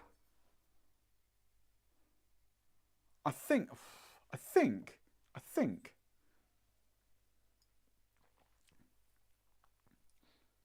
For me, if I was going something neat, I think I would go to Rose Mullion, which would probably translate into old-fashioned, rum fashions, whatever you want to call it, because I'm not getting other things bouncing off, which I did kind of, I hate to say it, but I think I'm kind of growing out of some spiced rums. I don't look forward to all those weird, it's almost like I'm getting bored. I think that's the way I can describe it. I'm almost getting bored of the same old spices. Cinnamon, clove, nutmeg, vanilla. It's like, how many times can we do that as a spiced rum? That's the only thing I'd say about that. But yeah, quality product, £33. It's decent. It's really good. But it is 100% spiced rum forward with honey balance in it, as opposed to honey rum. That's the best way I can describe it for you guys. Hope that makes sense. Oh, that Elliot. Oh, that Elliot. St Ives Elliot. Hello, Elliot. How are you? Oh, right. Right. I retract everything I'm going to say and I'll bow down to Elliot's knowledge now. Elliot, from this point in, is the rum guru. Right. 86 friends. What was Neil saying? 86 friends, honey spiced rum, hard to beat, in my opinion. 86 friends. I don't know what that is. Is that another brand? 86. Right. Honey rum, hot toddy, Mike with honey rum, Pusser's spiced or Chairman's Reserved, warm lemon. Oh, that sounds good. When's winter? Let's crack on with that. Right, Elliot, they use, oh, hang on. Now, I think I've got to read lots of banter between Henry and Elliot before I cotton on to what's happening in the conversation. So forgive me, I'm probably going to ignore that banter. The last one I've seen is from Elliot. They use blackberry vodka as an example. Yeah, see, I don't know what the conversation is without spending 10 minutes looking at all the rest of those. Right. So, can you give a shout out to my mates Kiara, Damon, and Hugh Mungus? Is he humongous? Is he? Or does he just talk a good game? Right, I think that's it, because Elliot and Henry are still having banter with each other. That's really. I wasn't expecting that. The first time I tasted that was obviously out in London, and went there, and I was like, "Oh, that's really good." I think that's the less sweet one of the lot, but it is quite spiced. I think I've grown out of spiced rum. I think that's what it is. I think over the years I've had so many cinnamon, vanilla, nutmeg, clove, spiced rums that you kind of like, okay, you know, let's try and do something different. Like this. If we're talking spiced rums, let's be honest. Let's go, because it's right in the front here. Who remembers this? This was flipping crazy. This stuff from about probably longer ago, 6 months, 8 months ago. I forget what they had in it now. Star anise and something or other. It was Asian inspired. Spiced rum. I forget what the hell it was now. Oh, there it is. Chinese 5 spice. Bamboo and Chinese 5 spice. And I'm sure there was like star anise in there or something. But you know, that was just like, oh wow, that's different. It smells like Pernod. That's what it is. It's like Pernod spiced rum. It just really threw me. I thought, don't you know what? That's really quirky. It's really different. Right. Let's just pop these to one side. I'll tell you what I'll do. I'll put this back on screen again, the rum review, because now I'm going to crack on with Steve-O's Trinidad rum. Trinidad rum. I might just have a little tipple of that apple juice as well. Hoo-hoo. Cheeky. They can. Oh, I need to wash these out. Right, hang on. I don't like leaving you too long. There we go. We'll put that back on screen. There we go. I've just got to rinse these. I'll tell you what I've got to do. Put that in there. That in there. They could go in my. I need a name for this. It's my dregs bottle. It's not an infinity bottle, because an infinity bottle is when you get, if you like finish a bottle like that and you're not going to replace it, you put that in there. But I'm going to replace. The whole point is I buy rums that I can replace. So therefore, this ceases to become an infinity bottle and is more about a slops bottle. But it's got proper rum in there, and now we're going to put some honey. I don't care. It's my bottle, isn't it? It's my bottle. We'll see what happens. Right. Christ, there's going to be some dark black rum going in there in a bit. Right, I'm just going to rinse this out. This glass. It's my favourite tasting glass. Boom. And might need to dry that up. So, Steve-O, very kindly, Havana Steve, in the old chat, has very kindly sent me this. Now, I did try and do a little bit of research on this and failed miserably. And from what I found, this was a 2017 rum. 2017. Now, I think Steve got it, and correct me if I'm wrong. Steve, you're still here, but correct me if I'm wrong. I think this was Black Tears. Yes, good shout. Sorry, my little brain's just sitting out 5 seconds later. Steve, I think this might have been a Rum Club rum, if I'm not mistaken. I could not find it available to buy in the UK.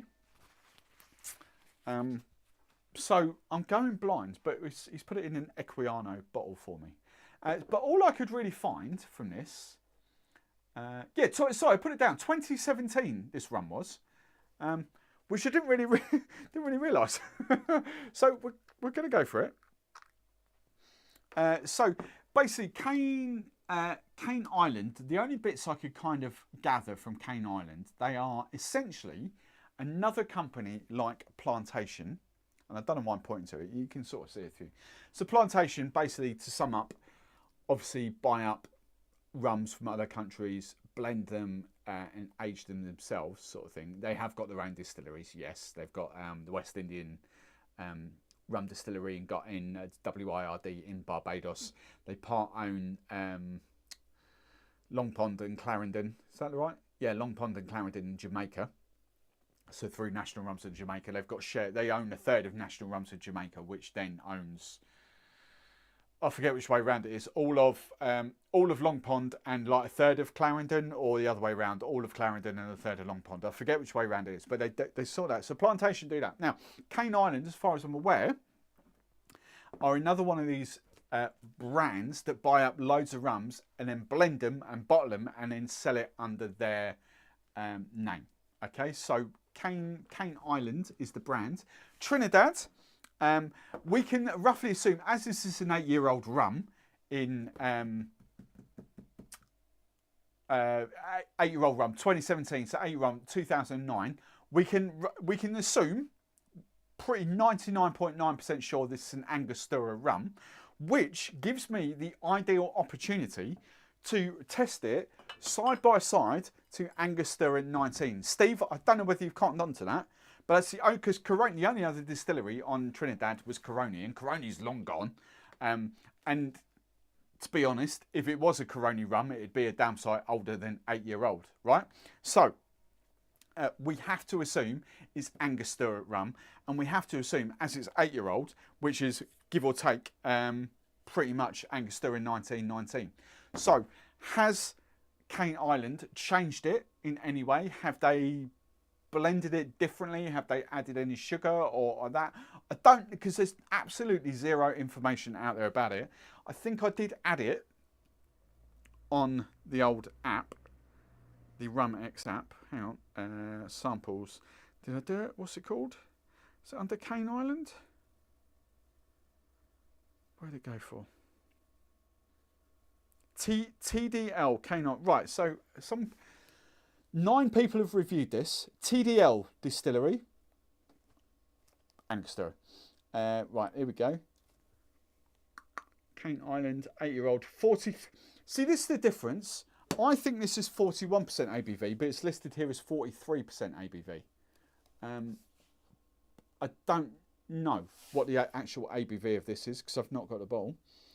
Single column still rum, apparently, and that's as far as we go. Nine people have tasted this. So let's dive in. Let's dive in. Is Steve-O here? Yes, came from Rum Box. Right, here we go.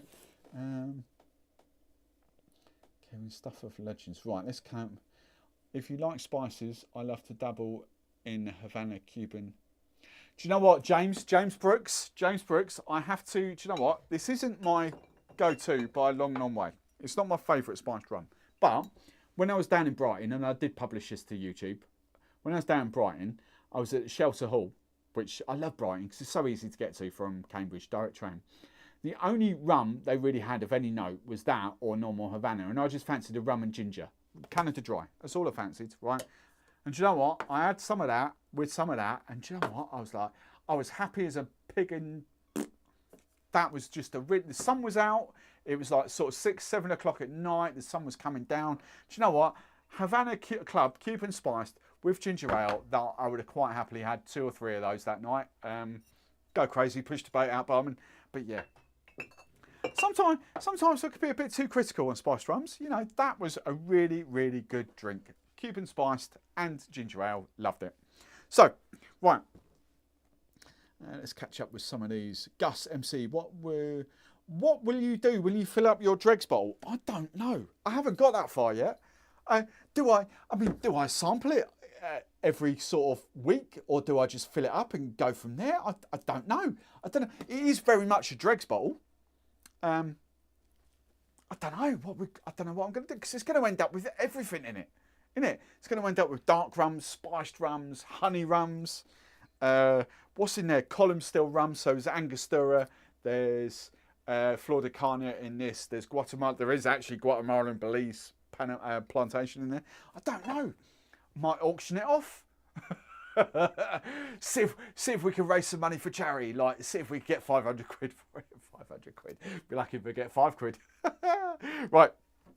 So where else do we get to in advance? Rum Box.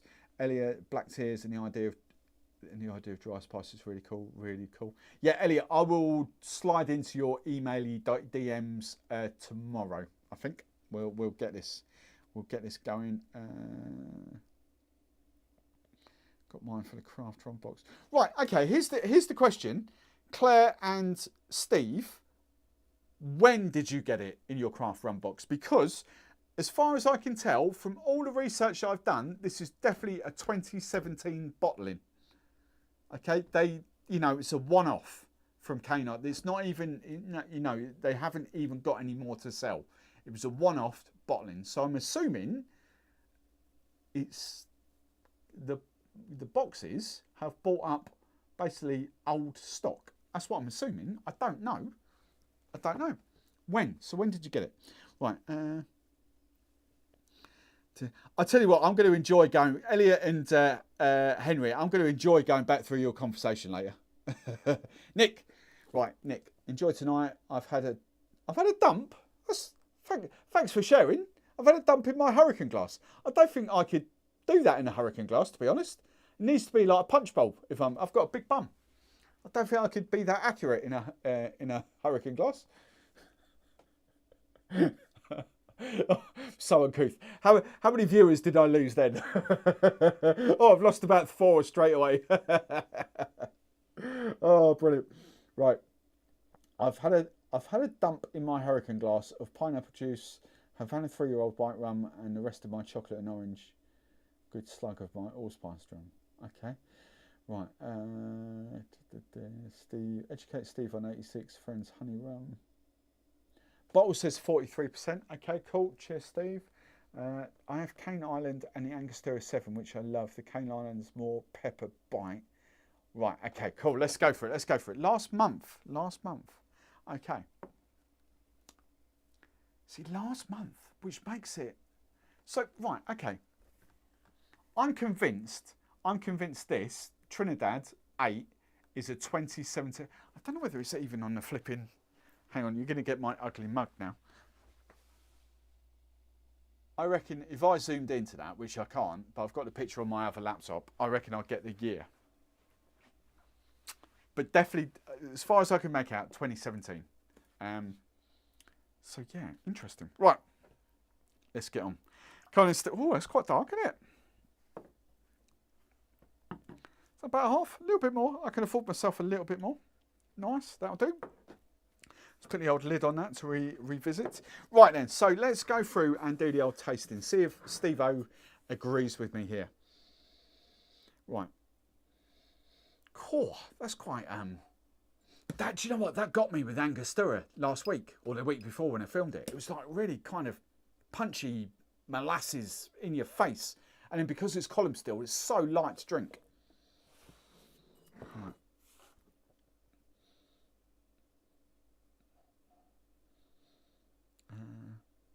There's more weight in the K-line compared to the... Yeah, weight's a good shout on that. The smell, the nose, that smells really sort of full-bodied and heavy. I don't think I'm getting much else on that. Now, this is the only thing I've noticed with a couple of these, and I'm not saying this to be... I'm not sounding ungrateful, Steve. That's basically what I'm trying to say. But I have noticed some of the... Because they've been emptied out in a bottle and poured into another bottle with some of these drams, I have noticed them being slightly different to actual physical bottles. So I don't know whether my actual thing will be the same as what you've got there, Steve. But I've got... Right, hang on. Let's click the magical taste it button. I get... This is really kind of... The only way I could describe it is like oak char to it. Although it's a different kind of wood, oak. I don't know what... See, I've got no info to what barrel it's been aged in. But I get a little bit of vanilla. But that oak, that really does come out there. That is sort of massive whiskey vibes there for me. I don't know what else I'm getting on that. I'm guessing the punchy, the weight, I'm guessing would be molasses. Although it doesn't really strike me as sweet in that sort of sense. Or sugary, if you know what I mean. I don't mean sweet, I mean kind of sugary. I don't get burnt sugar, I don't get like caramel, I don't get molasses off it, but I don't know, that's a tough one. I don't know how to call that. Right, I'm going to do it though. So, I'll definitely get vanilla. So I'm going to put vanilla in, and I'm definitely going to put oak in. Where's my little button? Oak. Hang on. It's when I punch wood, there's loads of different things. So cedar wood. I need to go and smell some wood. That's what I need to do. I need to go and smell some cedar wood, some sandalwood, some cherry wood, and some young wood. I want to know what the difference is. Cedar wood, sandalwood, cherry wood, and young wood. Also, because all I want at the moment is, all I get, sorry, at the moment is wood. But what? I don't know. It's a different. I associate with being wood or bark, I should say. Bark. I think that's the best way to describe it. You know, moist. Here's one. Moist bark. Because when I go out for a walk in the mornings and there's a bit of dew on the ground, you get this kind of aroma of like tree. I don't know what you call it. But I wouldn't say it's normal wood. I would say it's something, but I don't know what it is. So I've got to say woody. I don't know what else I can call it. I don't think I get anything else on it. Steve, what else do you get? What else? Come on, Steve, help me out. Orange zest. No, I don't get orange zest. See, this is what I don't know whether they kind of, I don't know whether they lose or get a different aroma in little bottles. I don't know. I don't get orange zest.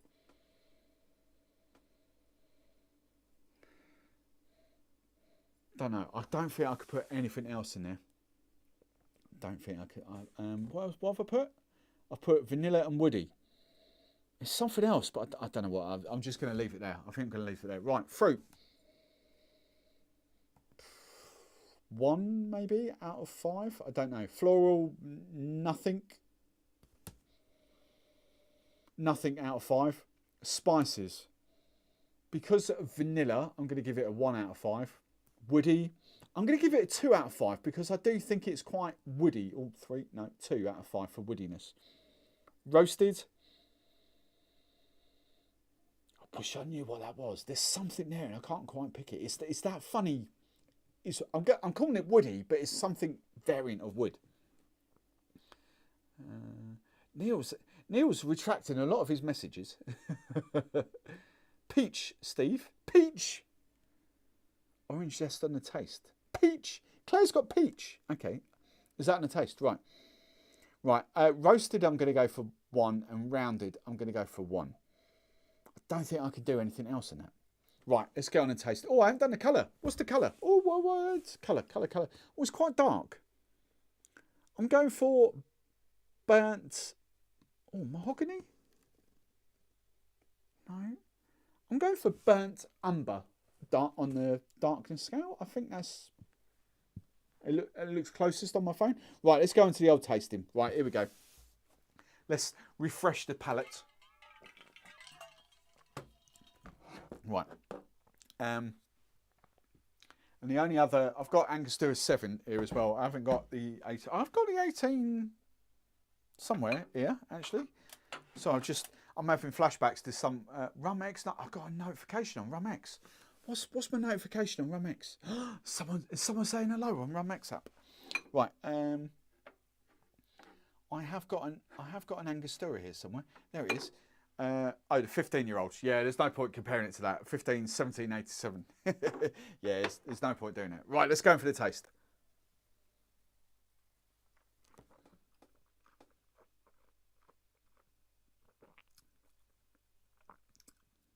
Again, these column still rums, especially kind of the Angostura, they taste nothing like how they smell. And it like blows my little tiny mind. I totally get the orange thing now. Don't get peach. Hazelnut's not a bad shit. Actually, Claire, I'm not getting hazelnut, but it is. No, I'm not getting hazelnut at all. I'm not getting nuttiness from it, but there is some different kind of tree wood bark thing going on with it. It's not hazelnut, but I get what you mean. But on the taste, orange, 100%. It's like the essential oils from that. I'll tell you what this reminds me of, cocktail wise, when I do a flamed orange zest over a Cosmopolitan, that's exactly what that reminds me of. So I'm going to have to punch that in straight away. Orange. Do we get to? Can I put flamed orange zest? Orange peel. That's what I'm going for. Right. What else do we get? It's quite tanniny. It's got quite around the bottom of the gums. Do you know what? The more that sits, the more orange comes out. I would almost put that down as an orange flavoured rum now. That's bizarre. Right.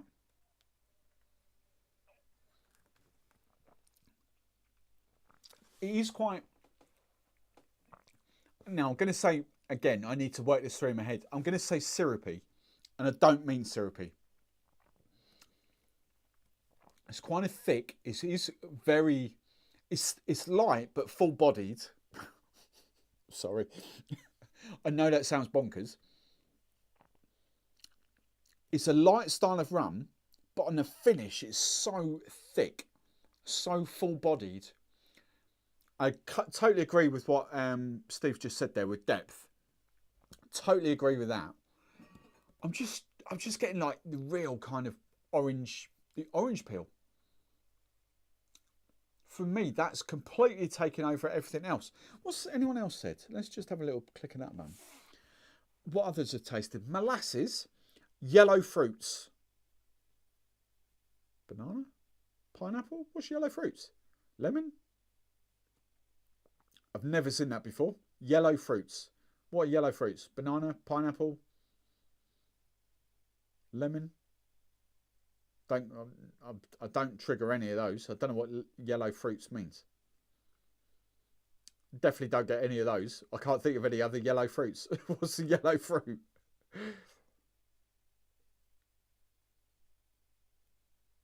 can't think of any other yellow fruits. I'm not getting any of those. So that dried fruit and sweet. So that's no help at all. Just orange peel.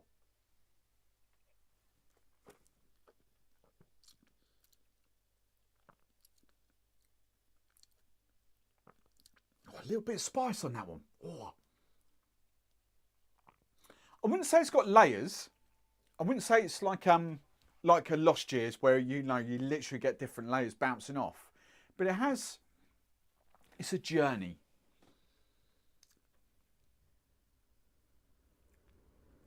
And what I would, in the nicest possible way, I would call it very one-dimensional. That's fascinating. Like where does that orange come from? Because we're pretty much assuming that absolutely zero orange flavouring or orange zest or orange anything has been added to that. So where does the orange come from? It's what I found. The more I get into this journey, the more I'm kind of fascinated by all this sort of stuff. It's like, how, where, what, who, where does orange come from? Pineapple. Like if you're tropical aging in the Caribbean, like I can totally understand pineapple, coconut, banana, dried fruit. The dried fruit will come through the rum, through the molasses. I totally get that. How does a rum get orange?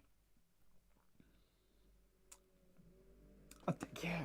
I'm struggling to pick anything else on that. It's just orange that's really overpowering me. In a nice way. Right, okay, I'm going to taste it. Sweetness. Let's see if you guys agree with it. I'm going 2 out of 5 for sweetness. So 4 out of 10. I think that's fair. Fruit. In a normal world, I'd have to give that quite a high score for fruit because all I can taste is orange. But I'm going to give it a 3 out of 5. Floral. I'm probably going to give it a 1 out of 5 for that. Spices. I think there's that touch of wood there, so I'm going to give it a 1 out of that. Try it with cola. We're going to do mango guava. Are they not yellow fruits? Orange fruits? Again, I don't get mango. I don't get guava off them. So I don't know what yellow fruits refers to. Right, woody. There is wood there, so I'm going to give it 2. Roasted, 2. Round. I don't think it's that rounded. As I say, it's very, in a nice way, it's very one-dimensional. So I'm going to give it a 1 out of 5 for roundness. And I don't know how many people have tasted this. So, score for this. Oh, here we go. Oh, hang on, I've got to do the finish. The finish is flipping long on this. Jesus Christ, it's long.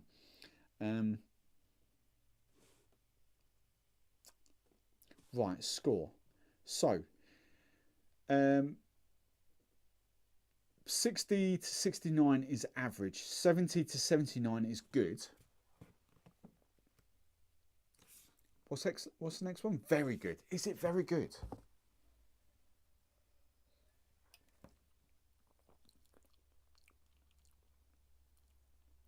I don't think it's very good. So it doesn't score in the 80s for me. But I think it's good. And I think it's a high good. I'm going to go, because it was the year I was born, I'm going to go 77. I'm going to give it a 77 out of 100, which is the top end of good. Interesting. Right. Claire's put, Havana Steve's put 70s. Claire thinks 79. Spank the like button if you haven't already. Right. Oh, hang on. Elliot, I need to have a drive down to Cornwall, don't I? Right.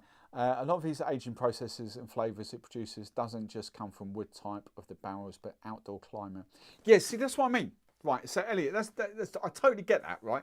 So I get how tropical aging, you get the pineapple, you get, passion fruit, guava, coconut, banana, I get all that. I totally get all that. But oranges? I don't get the orange. Not out in the Caribbean, not out in Trinidad. I don't get the orange from that. Might give it a 79. I think I'm being harsh. Right, I'll tell you what I'm going to do. I've got to, hang on, I've just got to rinse this. I've still got my little, yeah, there it is. Right, I'm going to have a little, I think the 1919 is pretty much the closest Angostura I'm going to get, because the 1919 is effectively 7 and 8 year old rum. Well, 8 and 9 year old rum. But to be fair, let's do both of them. Let's do both. We know we've definitely got 100% of 7-year-old rum here, and I know the 1919 is, it's not got an age statement on it because it has got a blend of younger rums in it. But right, so get fascinated by this. I love. Oh, I've got to save it. I've got to save. I'm locking in 77. Oh, I didn't look at this. The average is 68. 10 ratings. Wow. So out of 10 ratings, guys, 2 people have scored it in the 40s. 3 people have scored it in the 60s. And then 5 people have scored it in the 70s. So it's fair to say, Claire and Steve, you two with your 79s, you are possibly the highest ever scoring of that rum. Out of 10 people. All right, so, yeah. Interesting. Right, this is the 7-year-old, so let's go for a little bit of 7-year-old in there. Right. So, same distillery, pretty damn short, literally within a year of each other. And all right, the 1919 is a blend of different barrels, of different years, essentially. But we loosely regard the 1919 as like an 8-9-year-old rum, loosely. I think it even, because the 1824, I haven't got it. The 1824 it does say 12 on it. This just says deluxe aged blend. Right, so they're that side, aren't they? So let's go 7-year-old first.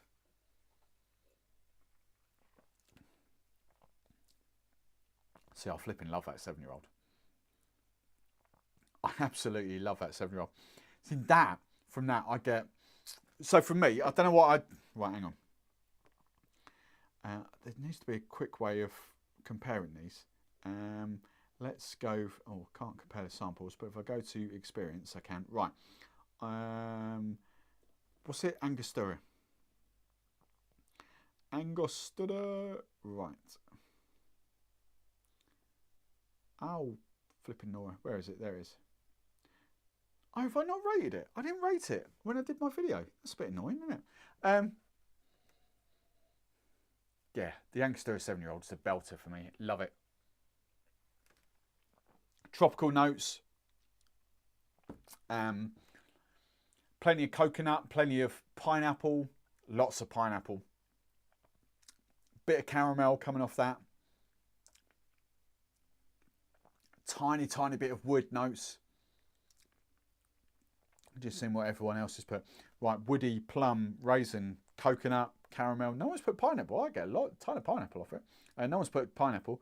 Oh, hang on. Sorry, that's the nose. Oh, no, on the taste. Whiskey, raisin, caramel, woody, honey. No one's put fruit. Jesus, I get a ton of fruit off that. What do they know? Hey, what do they know? What do those 15 people that have reviewed this know? Right, so the Angostura 17-year-old.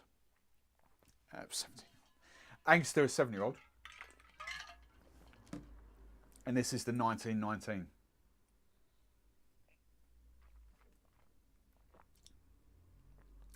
$19.19 is completely different rum. Completely different.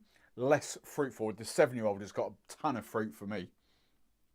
Hang on, let's find it. Right, here we go. 8, yeah, there we go. So Angostura 1919, 8 to 14-year-old. So the minimum is 8 in there, allegedly. Right. Oh, come here. Right. So, what have people got off this? Caramel, vanilla, cocoa, grapes, dried apricot, honey, baked apple, alcoholic. Get the cacao, get the, or cocoa, whatever you want to call it. I get honey again off this. Did someone say honey? Yeah, honey. Dried apricot, not much. Definitely get the caramel. Baked apple, no. Grapes, no. But then on the taste, vanilla, caramel, sweet, honey, raisin, hazelnut, leather, supple and light.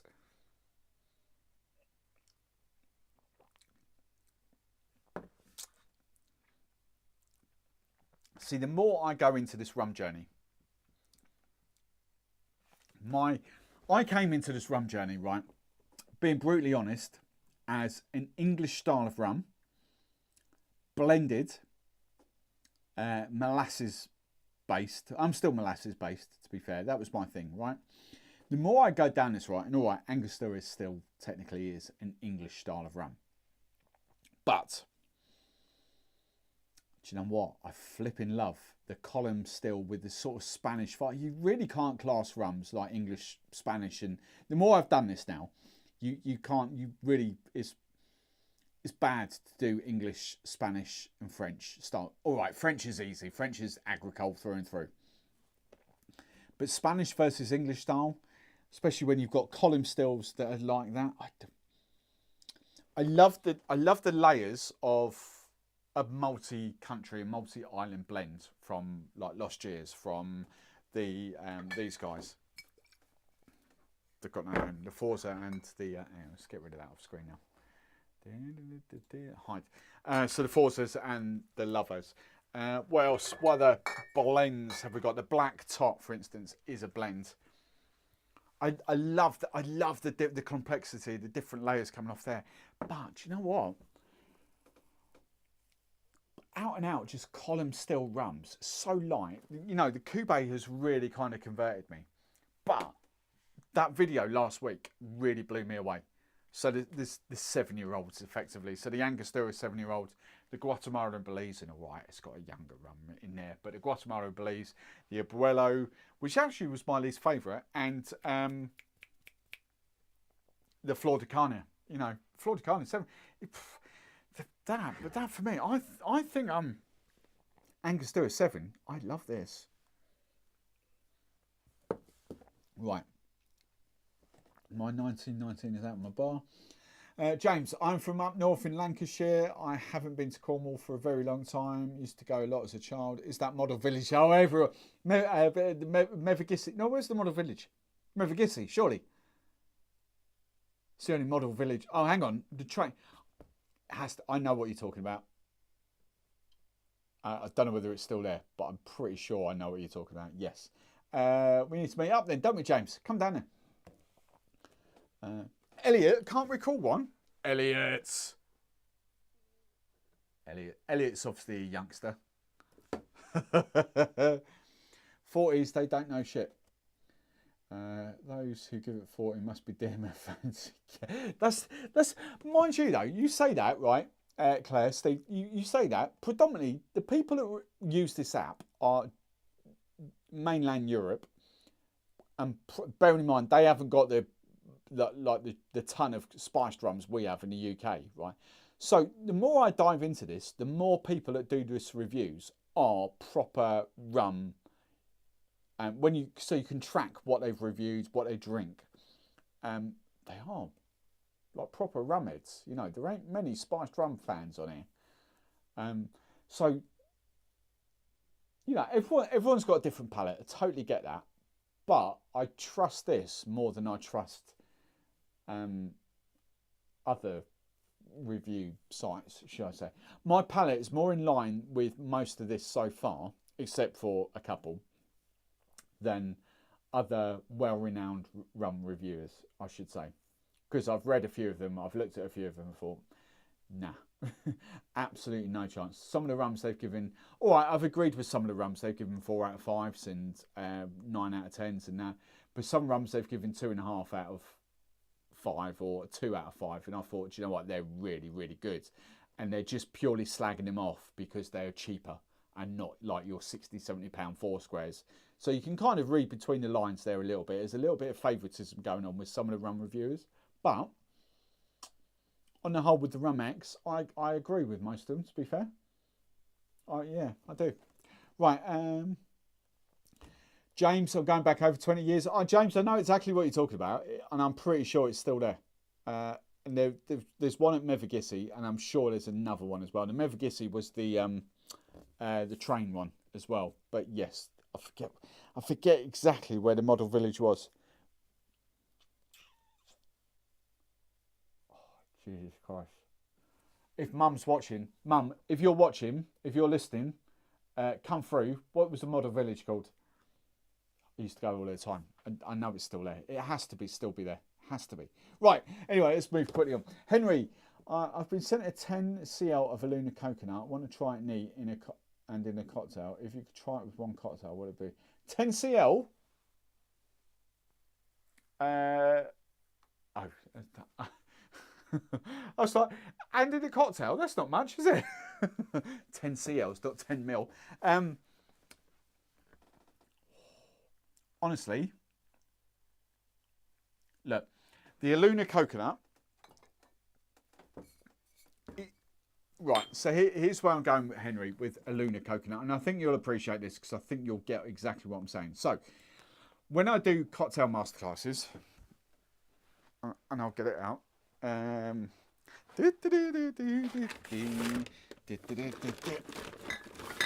Right, so when I've got my hen parties, I know full well there is absolutely 0 point giving them that. I use that, and for I have restocked that, because because that punches of coconut flavour. It really, really does. It's a decent rum. It's Rain Nephew. Rain Nephew make it, even though they don't sell it in the US or wherever. That is Rain Nephew. It's their coconut rum. Okay, so sold by Campari Group essentially. So it is a banger, and it is proper out and out coconut. Now, that's off camera. Aluna. I love Aluna to bits because as I go further down this rum journey, my palate is drying out. Is that the right word? Becoming less sweet. This is an amazing, authentic coconut rum. Completely different. Honestly, haven't got any. Completely different to plantation coconut rum that I reviewed. I've still got a tiny little stash there. Completely and utterly different because that's kind of aged, and you've got aged Barbados rum in there. This is very clean and crisp.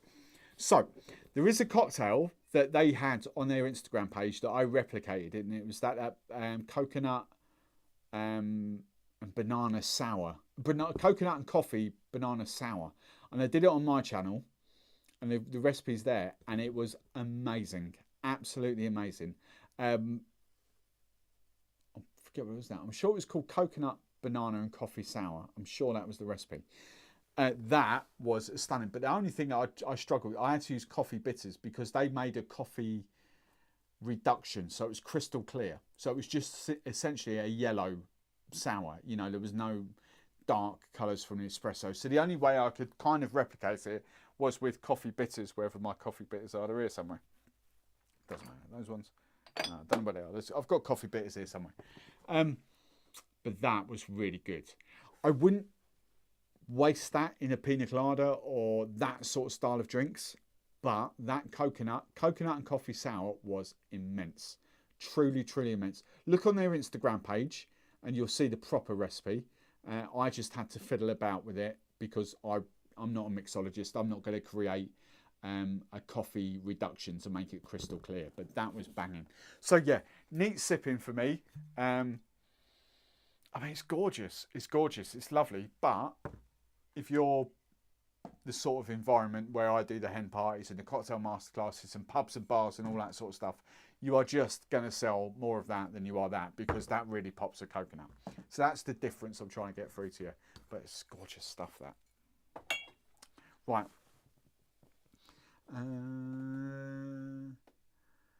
Model Village Babacoom. There it is. There it is. Yes. Try them both with cola. Oh, hang on. Angostura 7 is easy drinking with cola. What am I doing? Right, okay, so which one?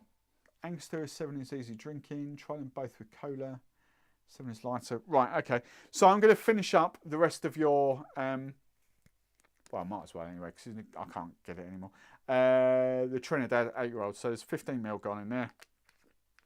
And the 7-year-old, right. It's a big old glass, isn't it? Oh, it's a little bit too much in there, but there we go. Right. Coca-Cola, there it is. My little Coke Zeros.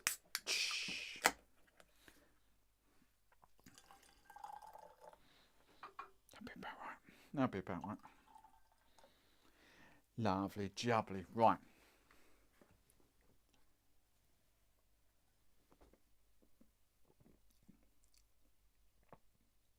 Oh, I do like that as a rum and coke.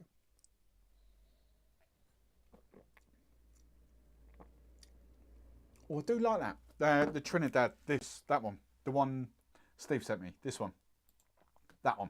I do like that as a rum and coke. That's quite tasty. Right. Oh, I've hidden everything now. If you're still watching and you haven't done it already, smash the like button. Go on, give us another burst of likes. Come on. Let's smash that like button. Right. That one. Angostura 7-year-old.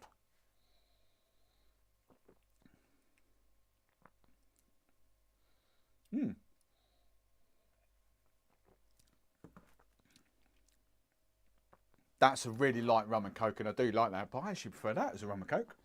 The one you sent through, Steve. Kind of like that. Interesting. 7 is lighter and fruity. Yeah, 100%. I think I said that in the video on last week, Tuesday. 100%. It's got this kind of fruity, tropical, pineapple vibes to it, which I don't. And I did say this in this. I remember saying it in the video because I remember editing it as well. I'm not necessarily. I like it. I'm not necessarily a huge fan of the fruitier rum and cokes for some reason, and that's why I'm preferring that one.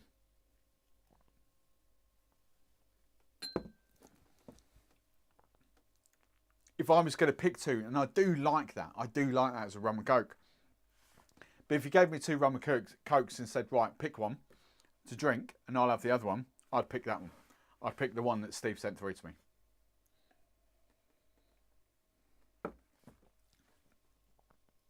I just thought, actually, the Model Village, Windy, I've got my bearings. The Model Village you're talking about is Devon. Babacoom's Devon. I know exactly where that is because there's a lovely pub at the bottom of the slope all the way down. There's another, you're talking about Mevagissey and all that, there is another model village down in Cornwall. Oh, come on. Right. Come on, moderators, all of you with spanners, come on. Who's on that? Oh, there's 2 deleted. Who's the third one? Come on, third one. Who's deleting? I reckon Kevin's on it. I reckon this is Kevin deleting the comments. Best. Oh, Windy. Windy's on it. Windy, thank you very much. Windy's timed out the dating site for 300 seconds. Nice. Like it. Right, where do we get to? Thanks, guys. Thanks, moderators. Thanks, legends. Coca Canu is the dog's knackers. Check out home bartender Anne on Tube. She loves Dr. Bird. Who's Dr. Bird? Oh, hang on, I've missed something here. There's some... Right, oh, whoa, I'm scrolling up. Right, hang on. El Prohibido. Great Spanish-related rum, if you tried that. Red wine aged, if I recall. Oh, maybe Barman's coming out now. Polperro, that's the one. I knew there was a Cornish one. The St Agnes one has gone. St Agnes, right, okay, that's gone. Polperro, that's the flipping baby. I knew there was another one, so Polperro. Who was it? It was James, wasn't it? James. I knew there was a flipping Babacoon. Babacoon's like bloody Torquay. Right, I deleted them too. Well done, mods. all my legends, all my mods. Thank you very much. Right, let's scroll back here to some of these. Right, there's something going on here. Trying with cola. Something. Right, Elliot. El Prohibido. I remember that. Why do I know that name? El Prohibido. I'm sure I've done something with that. That really is familiar, and I don't know why. El Prohibido.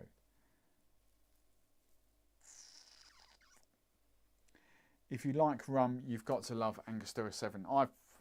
Honestly, that video, I've said it, and that's not just me trying to get you to go and watch the video if you haven't done it already. That video last Tuesday's video, sipping rums no one's talking about, it completely blew my little mind. That 7-year-old, let me get the price because it's still up here, Rum Journey. Sipping, oh, where'd it go? That one. So, if I got the prices still here?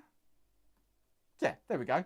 £27 for that is a sipping rum. Oh, hang on, still got the like. Sorry, you can stop liking it now. £27 for that is a flipping steal. An absolute steal. I have to say, to be honest, even though it wasn't my favourite, if Scott's still in the house, that Flor de Carnia 7-year-old for 22 for what is it? For £22 is a flipping bargain as well. Look, I would be brutally honest, I would spend a little bit more and go for the Angostura, but £22 for that, oh my God. You know, it's just, yeah. I mean, I still prefer the Gran Añejo. Okay. I'll tell you what I'm not going to have to do. When that fills up, I'm not going to have to confuse that one with that one, the proper one. But I'll always maintain this Gran Añejo will still always be one of my favourite rums. I adore this stuff. Absolutely adore it. I always forget about it. But so good. Yes, a little bit more expensive, £31. But do you know what? £31 for that compared to what have I tasted tonight? Something. What did I taste tonight? Something was a bit stronger. What was the third one? Oh, yeah, the Progresiva. 31 for that. £43 for that. Do you know what? The plantation Guatemala in Belize all day long over La Progresiva. All day long. It's a stunner. Let's put that in there. Right. Coca-Cola's. Where else we go to? No. 41. Right, hang on. Right. Kevin K. Just started getting into rum a few months ago. Picked up a Dr. Bird Jamaican pot still, finished in Detroit here in the States. Shockingly different from everything else I've had. I don't know. Dr. Bird, never heard of Dr. Bird. I have heard of Dr. Bird because I swear to God you've commented on a few of my videos mentioning Dr. Bird before. And obviously we don't get it in the UK, so I don't know. Steve, I don't know. I've scrolled up. I don't know what you're saying. No, 240 for. I don't know what that means. No to 40. Oh, sorry. I'm with you now. Right, I'm with you. Right. Kevin, Coco. Right, there we go. Right, Ross Nightle. Better believe it. Cane Island makes some awesome rum and coke. Yeah, I do like that. Mummy B is the knowledge bomb. Sars, Mummy B. Oh, Sars is still here. Hello, Sars. Mummy B, another drink to deal with you. She doesn't need another drink to deal with me. I flipping need another 10 to deal with her. Jesus Christ. You should see her in the mornings. Like some mornings she'll be like, no, I don't want to go out. And then other mornings she'll be all like dressed, and I'll come back from my morning walk, my morning 5 miles, and she'll be all dressed. She'll have like a top on, she'll have her shoes and all that, and she'll look at me as much as say, she won't say anything. She'll look at me and I'll be like, I'll have to play the game. Do you fancy breakfast out? All right then. Her little face will light up like, yeah, that's what I have to put up with. Oh, bless her. I keep her in rum. She buys the breakfast. That's not a bad deal, is it? Right. There's no Tory MPs here. What, Tory MPs? What's going on? Oh, poor dating site. Elliot. Anything past Truro is up country. True, Elliot. Elliot, call yourself a Cornishman? Jesus Christ. Do you know what? I was going to slide into your DMs, but if you don't know basic Cornish geography, I reckon you're plastic. I reckon you're a Londoner that's emigrated down to Cornwall. I reckon that's what it is. How can you not know the model village? Jesus Christ. Next you'll be telling me you don't know the Lost Gardens of Heligan and all that malarkey. The outdoor, the Minack. Jesus. I don't know. These youngsters. Right. Everyone should buy the Angostura, not to disappoint. Aluna smells like a Luna bar. Aluna smells like the Bounce Bar. Yeah, 100% agree. Right. I think I finished for the night. If there's any questions, if anyone's got any more banter, because we're 2 hours and 15 minutes in compared to 4 hours last week. So if anyone's got Henry, if you're not on, say hello on Instagram. I haven't logged into Instagram properly for ages, or in the Discord, and I'll find the recipe and I'll share it to you. But the video is on my channel as well, but they've got their proper mixologist recipe on the Instagram.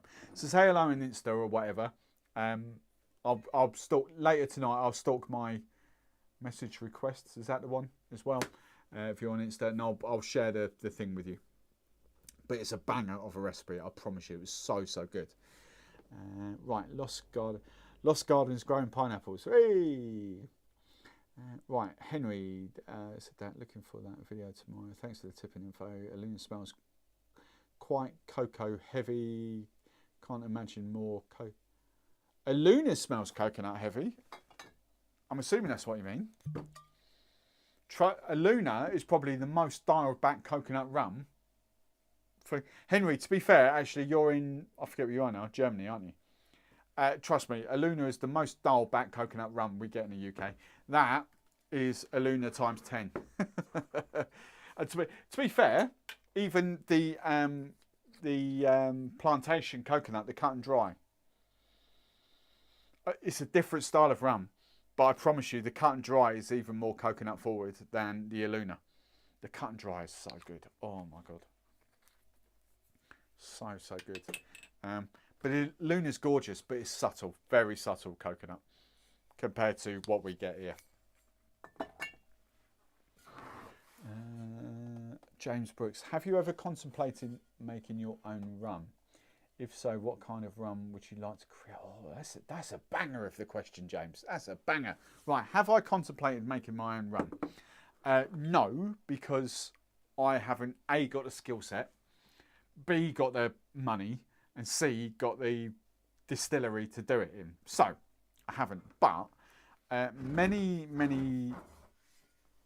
brands in passing have invited me down to that, and none have really followed up. And I'm not the sort of person to go, oh, you invited me down last year, can I still come down? I do like to be invited. So I might start chatting to a couple and then see, oh, when are you coming down? Two Drifters have definitely invited me, and Scratch have definitely invited me. So Scratch, we're just waiting for their new distillery to be finished, which shouldn't be too long, and I'm going to hopefully film a vlog with them, because I want to spend a day with distillers and see how it's done and all that. But anyway, we're sidetracking. What rum would I do? I think, right. So I've got two thoughts here. Kevin's got a question as well. I'll come on to that in a second. I've got two thoughts here. My first thought. What rum would I like to do? A couple of years ago, if you said to me, well, probably a year ago, if you'd said to me, I would have gone, oh yeah, let's do a spiced rum. No. I think I've really, it takes a lot for me to get excited about a spiced rum these days, because they're all pretty much the same. No one's pushing the boundaries, and I like people that push the boundaries. I like people that do something different. So spiced rum, yeah, you know, I've got quite a few contacts. I could do a different spiced rum, but you know. So my two thoughts are at the moment, and I'm going to get these guys down, because and Mr. Daiquiri as well, because and Mitch, better get Mitch as well. Let's get Mitch into the game. Right. So these are what I call multi-island, multi-country blends. Say all the right way. I flipping love the journeys that these take you on. The palate, you know, there's flavours that just bounce off everywhere. Different layers, 4 different. I mean, what's that? That's the Aribada, Yabba Dabba Doo, as we call it. 4 countries: Dominican, Venezuela, Panama, and El Salvador. 5. So Venezuela, Panama, El Salvador, Belize, and Dominican Republic. 5 different styles of rum in there. So many complex layers. This one was stunning, absolutely stunning. Barbados, Jamaica, and Dominican Republic. And I'm sure there was a Guadeloupe. Agricole from Guadeloupe. So you've got 4. But that little bit of agricole that comes in at the end there. Oh my God, it blows my little mind. These... Again, Nicaragua, this one, where are we? No, wrong one, sorry. Barbados, Guyana, Jamaica, Guatemala, and Venezuela in the Forza. This one, Barbados, Dominican Republic, Guatemala, Nicaragua, and Panama. So again, different layers. And then you've got a standard sort of Navy style there, a traditional kind of Navy style. Guyana, Jamaica, Barbados. Yeah, Barbados, Guyana, Jamaica. No Trinidad in that. So I would love to spend some time with. I'd love to spend some time with Lost Years. They are the other side of the country, but I'd love to spend some time with Lost Years when they're blending, because that would be phenomenal. So that's one school of thought, right? I do like the blends. I like the complexity. I like the layers. But throughout this journey, I have I love sipping white rums, but I don't think I could make a white rum, because that for me would be some inane skill set that I just really wouldn't possess. Like Montaña Platino, the Cuba, you know, it's just white rum. It's unaged, some of them maybe 3 years, but essentially unaged, just rested. But the quality, I mean, how they do that is insane. But what I've grown to love is dark rums, and I can't wait to give this a proper little bash tomorrow, the Worthy. But I love dark black rums. I've just got this, I think, not for neat sipping, but I think for mixing. Ginger beer, Coke, they are my new mixing rums, if you like. If I want a rum and Coke, I don't go anywhere except for dark rum. For me, it's just, that's my new go-to. I don't faff around with gold rums, white rums, anything like that. Dark black rum. I really love it. So yeah, I'd love to do, and obviously dark rums have got like caramel involved and, you know, a bit of sugar. I get that, but, well, it's a bit of sugar, 0 additives in the Worthy Park. I can't wait to try this tomorrow. I really, really can't. I don't think I've been excited. I was excited to do the roast mullion last week, being Cornish, but I don't think I've been that excited to do something as much as like Jamaican. Worthy Park is a phenomenal rum anyway, but Jamaican, oh, can't wait to do that. 0 sugar added, and yet it's still dark, black rum. It's going to be insane. I can't wait to film that tomorrow. So, have we got more dating sites back on? Come on, mods. So yeah, I think that's where I think I'd probably go blended, but I like, so multi-island blended, multi-country blended. That's where my head would go, but I do kind of like the dark black rums. All right, so I hope that's... question for all, Kevin K. Steve only doing a half shift tonight. Thanks, Kevin. Says you, joined half an hour late. Kevin K, question for all. Recently saw on Reddit. Oh, it's one of those, Reddit. All right, well humour, Kevin. We'll read the question. Recently saw on Reddit a guy who was pouring his last ounce from each bottle into one mix and basically making his own house blend. Ah, right, Kevin, this is what we chatted about earlier. That's an infinity bottle. That's exactly what an infinity bottle is. So, an infinity bottle, Kevin, sorry, I was having banter with you, by the way, about Reddit. It's like it's very much a US thing. We don't bother with it in the UK, Reddit. But an infinity bottle, right? So say we got down to like the little dregs of Appleton Estate, and I wasn't replacing the Appleton Estate. So what I would do for that, I just like, oh yeah, let's just throw that in there and create my infinity bottle, right? So whatever rum you're not replacing. Whiskey started this, to be fair. Whiskey is the infinity bottle, but rum is obviously becoming a new fashionable thing. So all your things go in one. Now, for me, I'm doing something similar, but mine's called a dregs bottle because I'm not getting involved in rums that I'm not going to replenish. All the rums that I do on my channel are under £50 and rums that will always or normally always be available. So there's not going to be a point where I'm not replacing the Flor de Carne 12 or the Dawley's 5 or the Dawley's 12 or the OFTD. I'm replacing all of these when they get empty. That's how I work. But what I'm doing, like tasting nights, so basically it's for me only because obviously it's got a little bit of. I've got all my slops, not my rum and cokes, but my neat spirits. And I'm creating a slops bottle. So that's what I'm going to do. What I'm going to do with it, I don't know. But yes, that's what we're doing for that. So infinity bottles, or in my case, a dregs bottle, a slops bottle. Right, that was Kevin K. I keep thinking that's Kevin Koss. It's not Kevin Koss, obviously. Last week I was in a 4 AM start. Gus, question, is the plantation coconut natural or synthetically? Gus, go and watch the video. Gus, go and watch the video, right? But to spoil it for you, basically, I don't know what rum they use, but essentially, it's Barbados rum, so just assume it's the Barbados. Oh, I need to get the other Barbados bottle out, don't I? So Macca, let's just show off for a second. Here we go. Right, there we go. We've got another bottle. Boom. There we go. Some rum brands look after me anyway. The Barbados. So essentially, it's a Barbados rum, and they cut it. So they cut a litre of rum with one coconut, the juice or the water from one coconut. Essentially, we know there's a bit more science to it. We know that not every coconut produces exactly the same amount of liquid or water.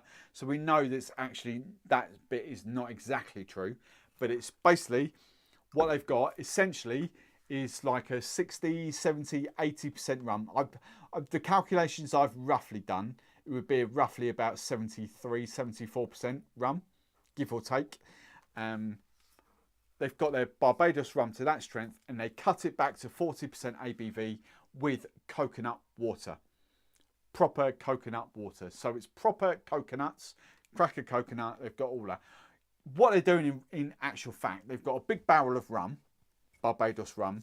They've got loads and loads of coconuts they've put together and they've measured it out. They know exactly how much coconut water is going to that much barrel, and it roughly translates as 1 coconut to 1 litre of rum. It's a little bit more in depth than that, as you can probably guess, but that is the precise kind of thing. So, yes. But I have to say, it's not too dissimilar from the cane rock. The coconut vibes you get off the cane rock, which is it's not plantation, but it's Pierre Ferrand's spiced rum. Ain't too dissimilar. Yes, this is just rum and coconut, whereas that is like the coconut, the rum, but there's also ginger and other spices involved in the cane rock.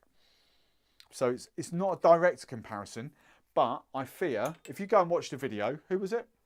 Gus, if you go and watch the video, I fear that's the closest you'll probably ever get. You'll understand why if you watch the video. Basically, go and watch the video. So Macca, do I need that out now? No, I don't need some Macca yet.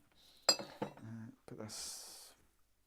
See, that might go into my slops bottle. All right, I might put that into my slops bottle as I've got another bottle up there. Or is that a waste? It might be a bit of a waste. We'll leave that to one side. Right, other questions. There's more questions coming in here. Gus, done that.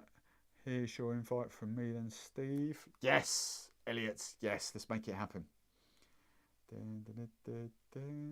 Elliot, where exactly are you? I know you said St Ives. Are you St Ives? Are you actually in St Ives? So, Gus, right, my spot, no one else's spot, my spot is Godreevy, pasty, maybe fish and chips, pasty, sunset, boom. That is my spot. Godreevy, overlooking St Ives. Love it. Can't be anyone else's. I own it. It's my spot. But yeah, I love St Ives. You know, I know the rum and crab shack guys and all that. I know the St Ives quite well, really well. Love it down there. But Godreevy, looking over St Ives, oh, stunning. But you essentially are you in St Ives? Are you along Carbis Bay? You know, so many people just say St Ives. But where are you, Elliot? Let me know. And Dot's Bird is funky Jamaican, finished in muscatel casks. Oh, interesting, Ken. Interesting. Why have you not told Windy that? Windy will be all over that. See you in Discord. Cool. Could you do a banapple rum? What a savage. Henry did start a bottle just there. James, check out Ron Piet. Yeah, I've made a note of that. It's still up there. Not on that one, it's not, but on my live show tab it is. Keeprs, yeah.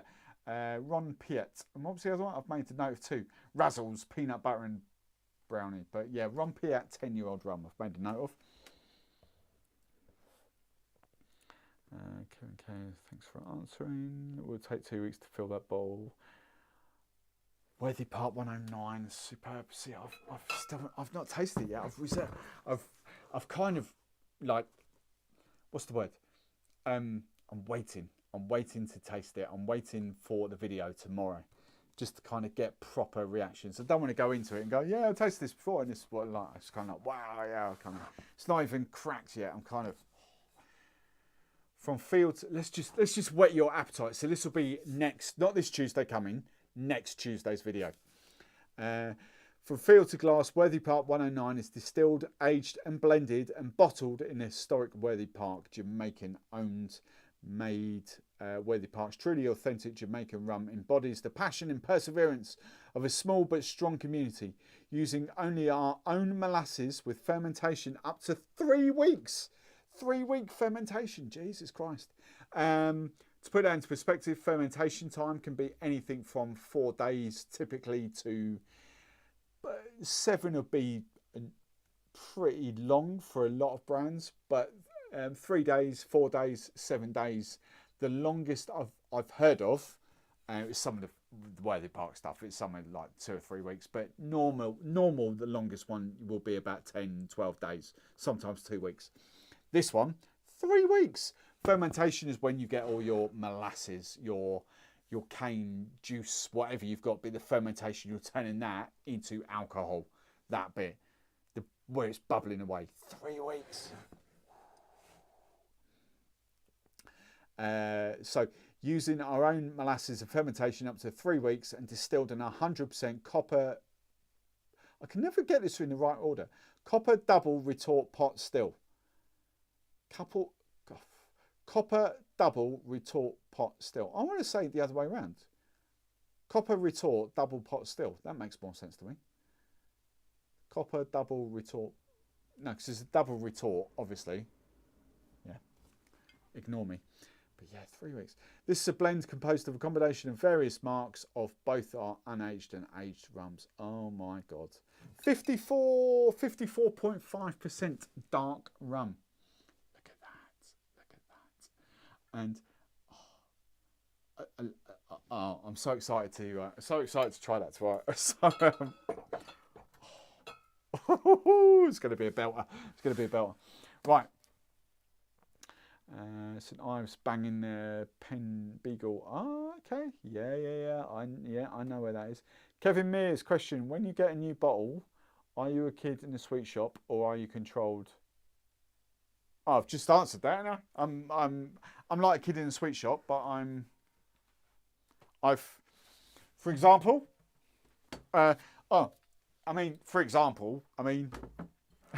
you guys haven't even seen this. This drops on Tuesday. This is one of my favourite rums of all time. English Harbour. I absolutely adore that. That is one of my favourite rums. That drops on Tuesday. I've not even got room for it on the back of the bar. But have I capped that yet? The little thing's still on it. You know, English Harbour 10-year-old. Oh my God. It's killing me not opening it, but it's getting open for a video. But this English Harbour. Oh my God. No rum's ever going to beat that for me. And that is the pinnacle. It is the pinnacle of price, of rum, of... Look, there are other rums better. Yes, there are. But for the price, this is insanely good. What was the price? Tasting videos, English Harbour.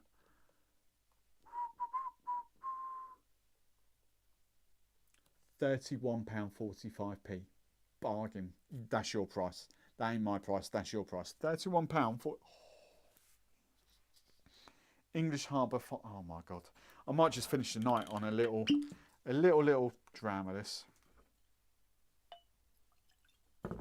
This is the Amber Nectar. For the Aussies that have Bundy, for us we have Antiguan English Harbour 5-year-old.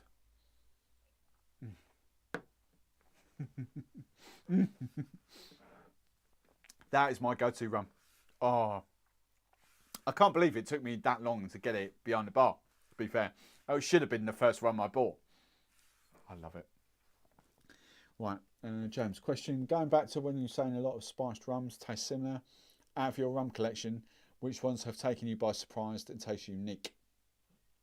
Oh, Jesus Christ. So all my spiced rums are actually over there and there now. I've got a few down here. Which should take me by surprise.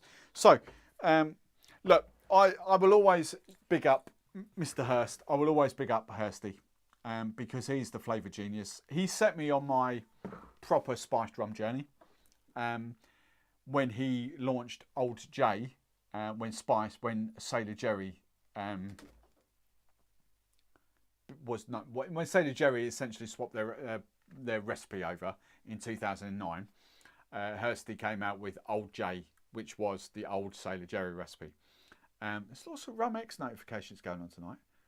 Is that people like looking at I don't know. Anyway, Hursty was the guy that came out with the person behind Old J, so the old Sailor Jerry. Since then, you know, things moved on. He then started his own brand 2018, I think it was. So Two Swallows and all the bombs. So all those rums, yeah, you can see them. All those rums there, from that one there to that one there, on the back bar there, they're all his, and I love his brands to bits. They're all so different. So yeah, Two Swallows, the bombs and the grenades, have a look out at I love Ed's a bit, and I loved Ed's Belgrove Hazelnut, but this one, Jesus Christ, this blew me away. Spiced fig and blackberry. That was stunning. Is stunning. And I need to get the other bottle out, which is here somewhere. He says, where is it? Is it that one? Yeah, there it is. So we've got another bottle of that. Look, that's so good. The bush rums, you know, you can sort of see them behind there. The bush rums are pretty damn good as well. They're all right, but nothing out of the ordinary. The mango one's pretty damn good, but is a little bit sweeter. But I do like the mango one's probably my favourite out there. Followed by the passion fruit and guava. I do like the bush. So I know we're talking flavoured. Black tears. Black tears is very different. Only 3 spices in that. Cuban rum, 3 spices. Dolce pepper, cacao, and coffee. And what's the coffee? Yeah, Cuban pepper, as dolce pepper, coffee, and cacao. So chocolate, coffee, and pepper essentially in there. That's really nice. What's going up here? Let me go. That is like a proper out and out ginger. Nothing else going on. It's just a ginger rum essentially. But that is One Eye Rebel. That's really good. And they've got the black cherry, which is really nice, which is that at the base, and passion fruit and coconut. It's really good. What else have we got? What else can we shout about? Can we shout out? What have we got on the old doodah? Oh, hang on. Where's my Carasimbi? Where's my old Carasimbi? Hang on, I will be back with you. Dark God's another one. That was quite different. Carasimbi. Where's my cat? I've lost my Carasimbi. There it is. Carasimbi. I didn't have room for that in the bar anymore. That's really good. So that is cinnamon, blood orange, vanilla, and ginger in there. So there is like the vanilla in there, but the blood orange is a different twist on that. And then the Dark God. Dark God's quite funny. I completely forget what's in here now. I forget what it is. Scottish anyway. Dark God. So just slightly different. You know, back in the days when you had like Dead Man's Fingers was setting a trend, and then you had Cloven Hoof that were kind of replicating and all that. It's just, you know, there was just the whole cinnamon, vanilla, nutmeg, lime essentially. There was a bit of citrus in most spiced rums.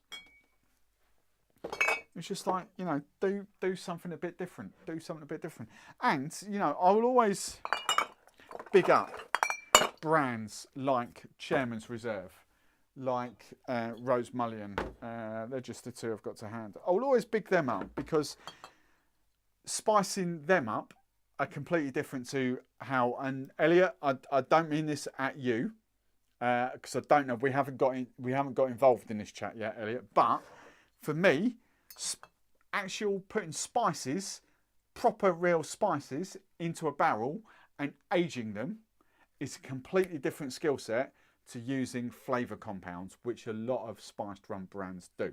There's nothing wrong with that at all, but I just appreciate the skill and the taste that's gone involved, the palate, if that's the right word, that's gone into this. Like, we know Chairman's Reserve, we know for a fact, right? Chairman's Reserve Spiced is that rum that's then been aged for a further 6 months with spices in the barrel. So how they make that is they take that, spice it up, 6 months in a barrel, you get that. Right, that's a completely different skill set to taking 5 ml out of a little bottle of flavour compound. Okay, there's nothing wrong with the flavour compounds. It's just a different skill set, which I admire, and the same's done with the Rose Mullion. You know, they were talking me through that, how they've done that again. I think it was slightly less. I think it was 3 months. Forget now. It's last week. Forgot the notes up here. Rose Mullion spiced. Works well. Did I make notes of it? I forget where it was now. No. Perfect balances.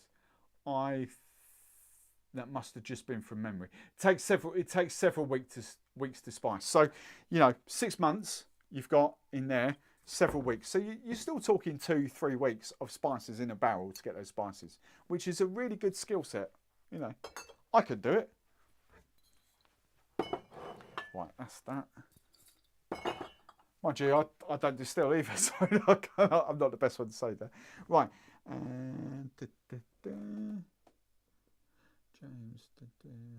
James, English Harbour is lovely. You need to have barbecue Steve to get some members around.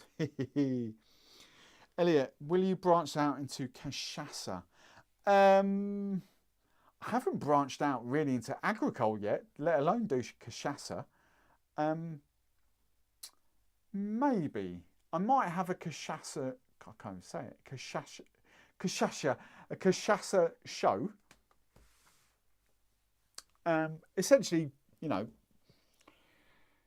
cachaça, agricole, they are essentially cane juice rums, of which, you know, we've then got the Clarins, we've then got the Barbancourt? Barbancourt's cane juice, surely. Don't know off the top of my head. But we don't get that in the UK. So, you know, I haven't gone down the cane juice. I've got a couple of cane juice rums here. Not too many. They're kind of relegated to the top shelf up the top there.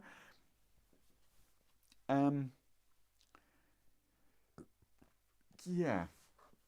Potentially. It's like Geraint. I was talking to Geraint the other day. It was like, you know, you need to kind of, now you've done plenty of £50 rums, you need to kind of up your budget. You need to focus on rums over 50 quid. Well, no.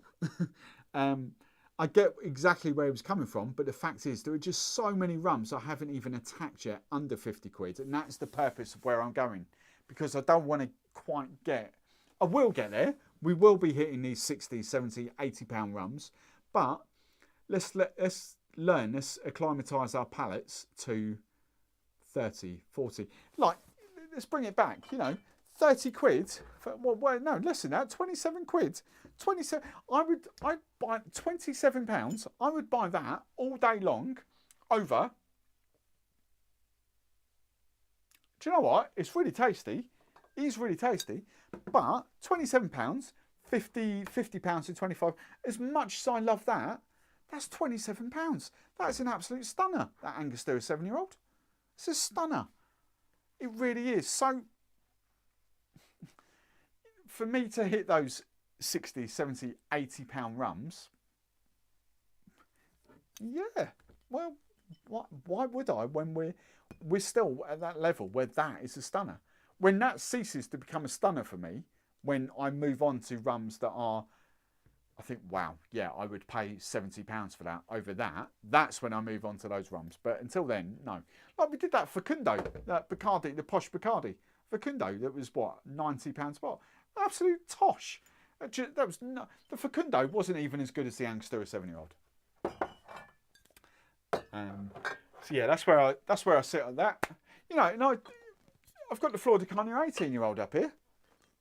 For me, and I say it exactly the same with the El Dorado 12-year-old. The 12-year-old for me is the pinnacle of the brand. The 15-year-old's nice, the 21-year-old's nice, but they're not as good as the 12-year-old. And it's the same with the FDC 18. 18 is lovely, really is lovely, but it ain't as good as the 12. For me, at this precise moment. So why would I then venture up and spend more than 50, 60, 70, 80 pounds on a bottle of rum when the 12-year-old, for me, is still better than the 18-year-old? I need to get myself to a point where I appreciate the 18-year-old more than the 12-year-old, and that might take quite a lot longer, I think. I don't know. My palate's changed dramatically in the last sort of 10 months. So, you know, we might get there even sooner. I don't know. I really don't know. I've nearly done half a bottle of 2 swallows in black tears. I'm timed out again, so. Andy Glue, I need sweet rum to compare. Andy, sweet rum to compare with dessert ice cream. Andy, and I'm not just saying that because Wendy's here. Honestly, sherry, that is probably, it's quite sweet, and I mean that in the nicest possible way. But the sherry vibes with ice cream, that's just going to smash your little your little, there you go, Dos Madeiras 5+5 with ice cream. Amazing. Honest to God, it's just made for that. Absolutely made for it. Right, what else have we got? Off to watch a movie. James, how rude. Off to watch a movie. Ah, one of those movies. Thanks for coming, James. Bouverie on top of ice cream. Yeah, where's my bottle of Bouverie? Bouverie. I've lost my bottle of Bouverie. Oh no, there it is. Yeah, it's not quite rum, but I get what you're saying. Bouverie. There we go. Woohoo. Chocolate liqueur. Lovely jubbly. Right, I think, are we there with the comments? I think we potentially are. Zoom is working. I don't think that's just acclimatisation. Some are just very wood heavy and some people like that, some don't. Yes. No, I think it's... yeah, no, Henry, I totally agree with you. I think some... Right, so from my journey, I don't like whiskey. I really don't like whiskey. Like, even now, I can handle like bourbons and rye. Rye would probably be more my palate than bourbon for some unknown reason. I don't know why. I can't explain it. Scotch whiskey, no. The smoky Islay stuff and all those, the Isle of Skye, like Talisker and all that, Isle of Lefroy. No, what's the island? Isleys, sorry. Islay, Skye, all those sort of whiskey, no. No, absolutely not. Not even there remotely. But, and I don't think I'll ever get there. But with rum, I didn't really appreciate the whiskey vibes rums, the heavy whiskey influenced rums, even 10 months ago. And now I will. Like the Pusser's 15-year-old. And that is probably the most expensive rum I have behind the bar, actually. The Pusser's 15-year-old. Because it's 63, 64 pound a bottle. Is probably the closest to whiskey I have got. But it is phenomenal. It is so good.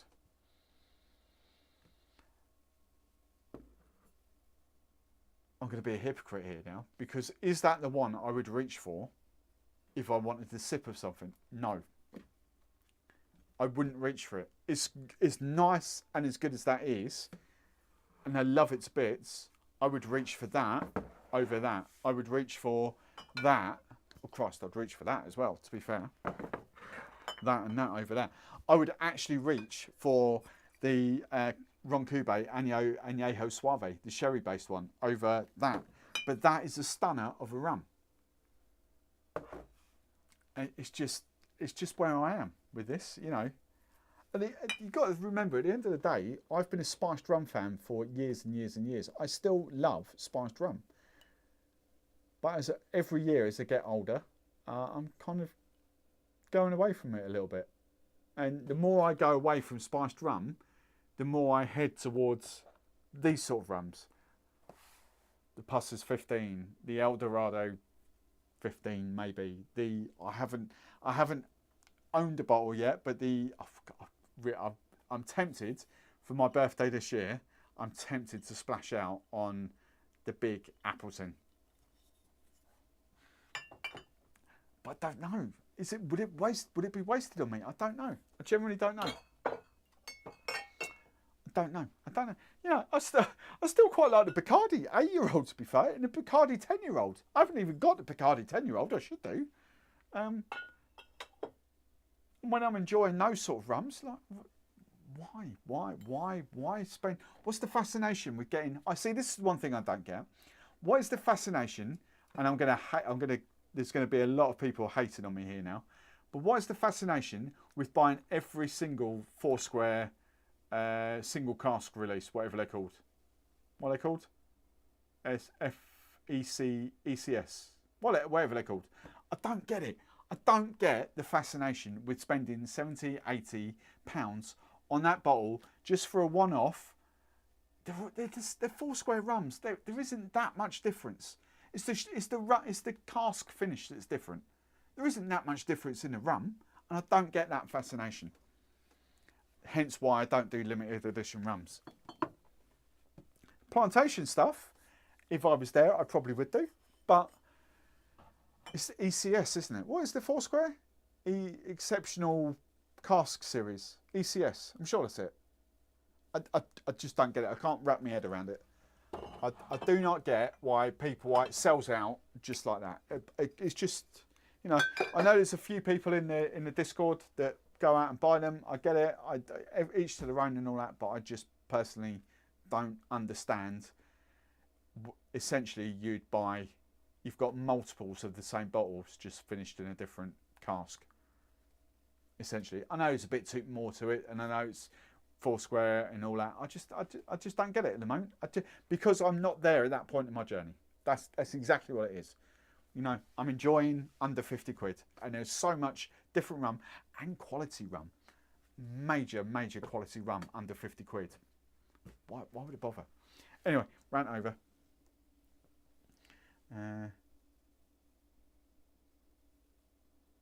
ECS, there we go. Exceptional Cask Series. That's what it's called. ECS, yeah.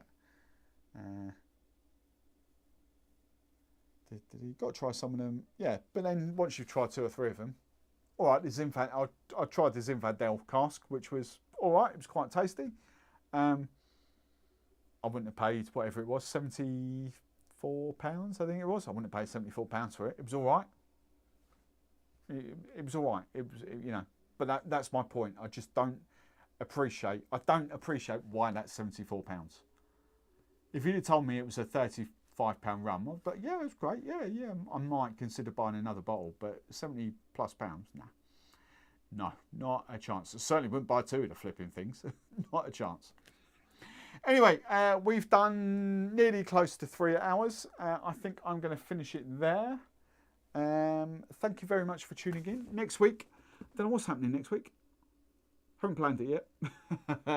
But anyway, on video-wise, next week, you have got a rum review video of English Harbour. You've also got, what was the other one? Rum review of... Oh, yeah. I approached... This is an interesting one as well. Eldorado 8-year-old. So single video rum reviews. That's the wrong way around. Single rum video reviews. Is that the right way around?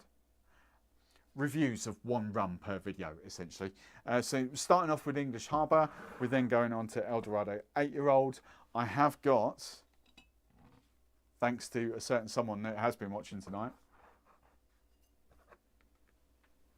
Can we see the difference? Can we see it? I'm going to have a lot of fun filming that this week. I'm not going to say what it is. If you get it, you get it. If you don't, you don't. So that's going to be filmed this week. We are also filming the Worthy Park this week. I've got a members one to film this week so March's cocktail book I'm filming. So yes, lots of fun. I should be in a good state of headspace to film tomorrow, unlike last week where I wasn't. But yes, all fun. So thank you very much for watching. It's a few of you on I'm going to try and say that before I go. She sells. Right, this is. I have to say it before I go.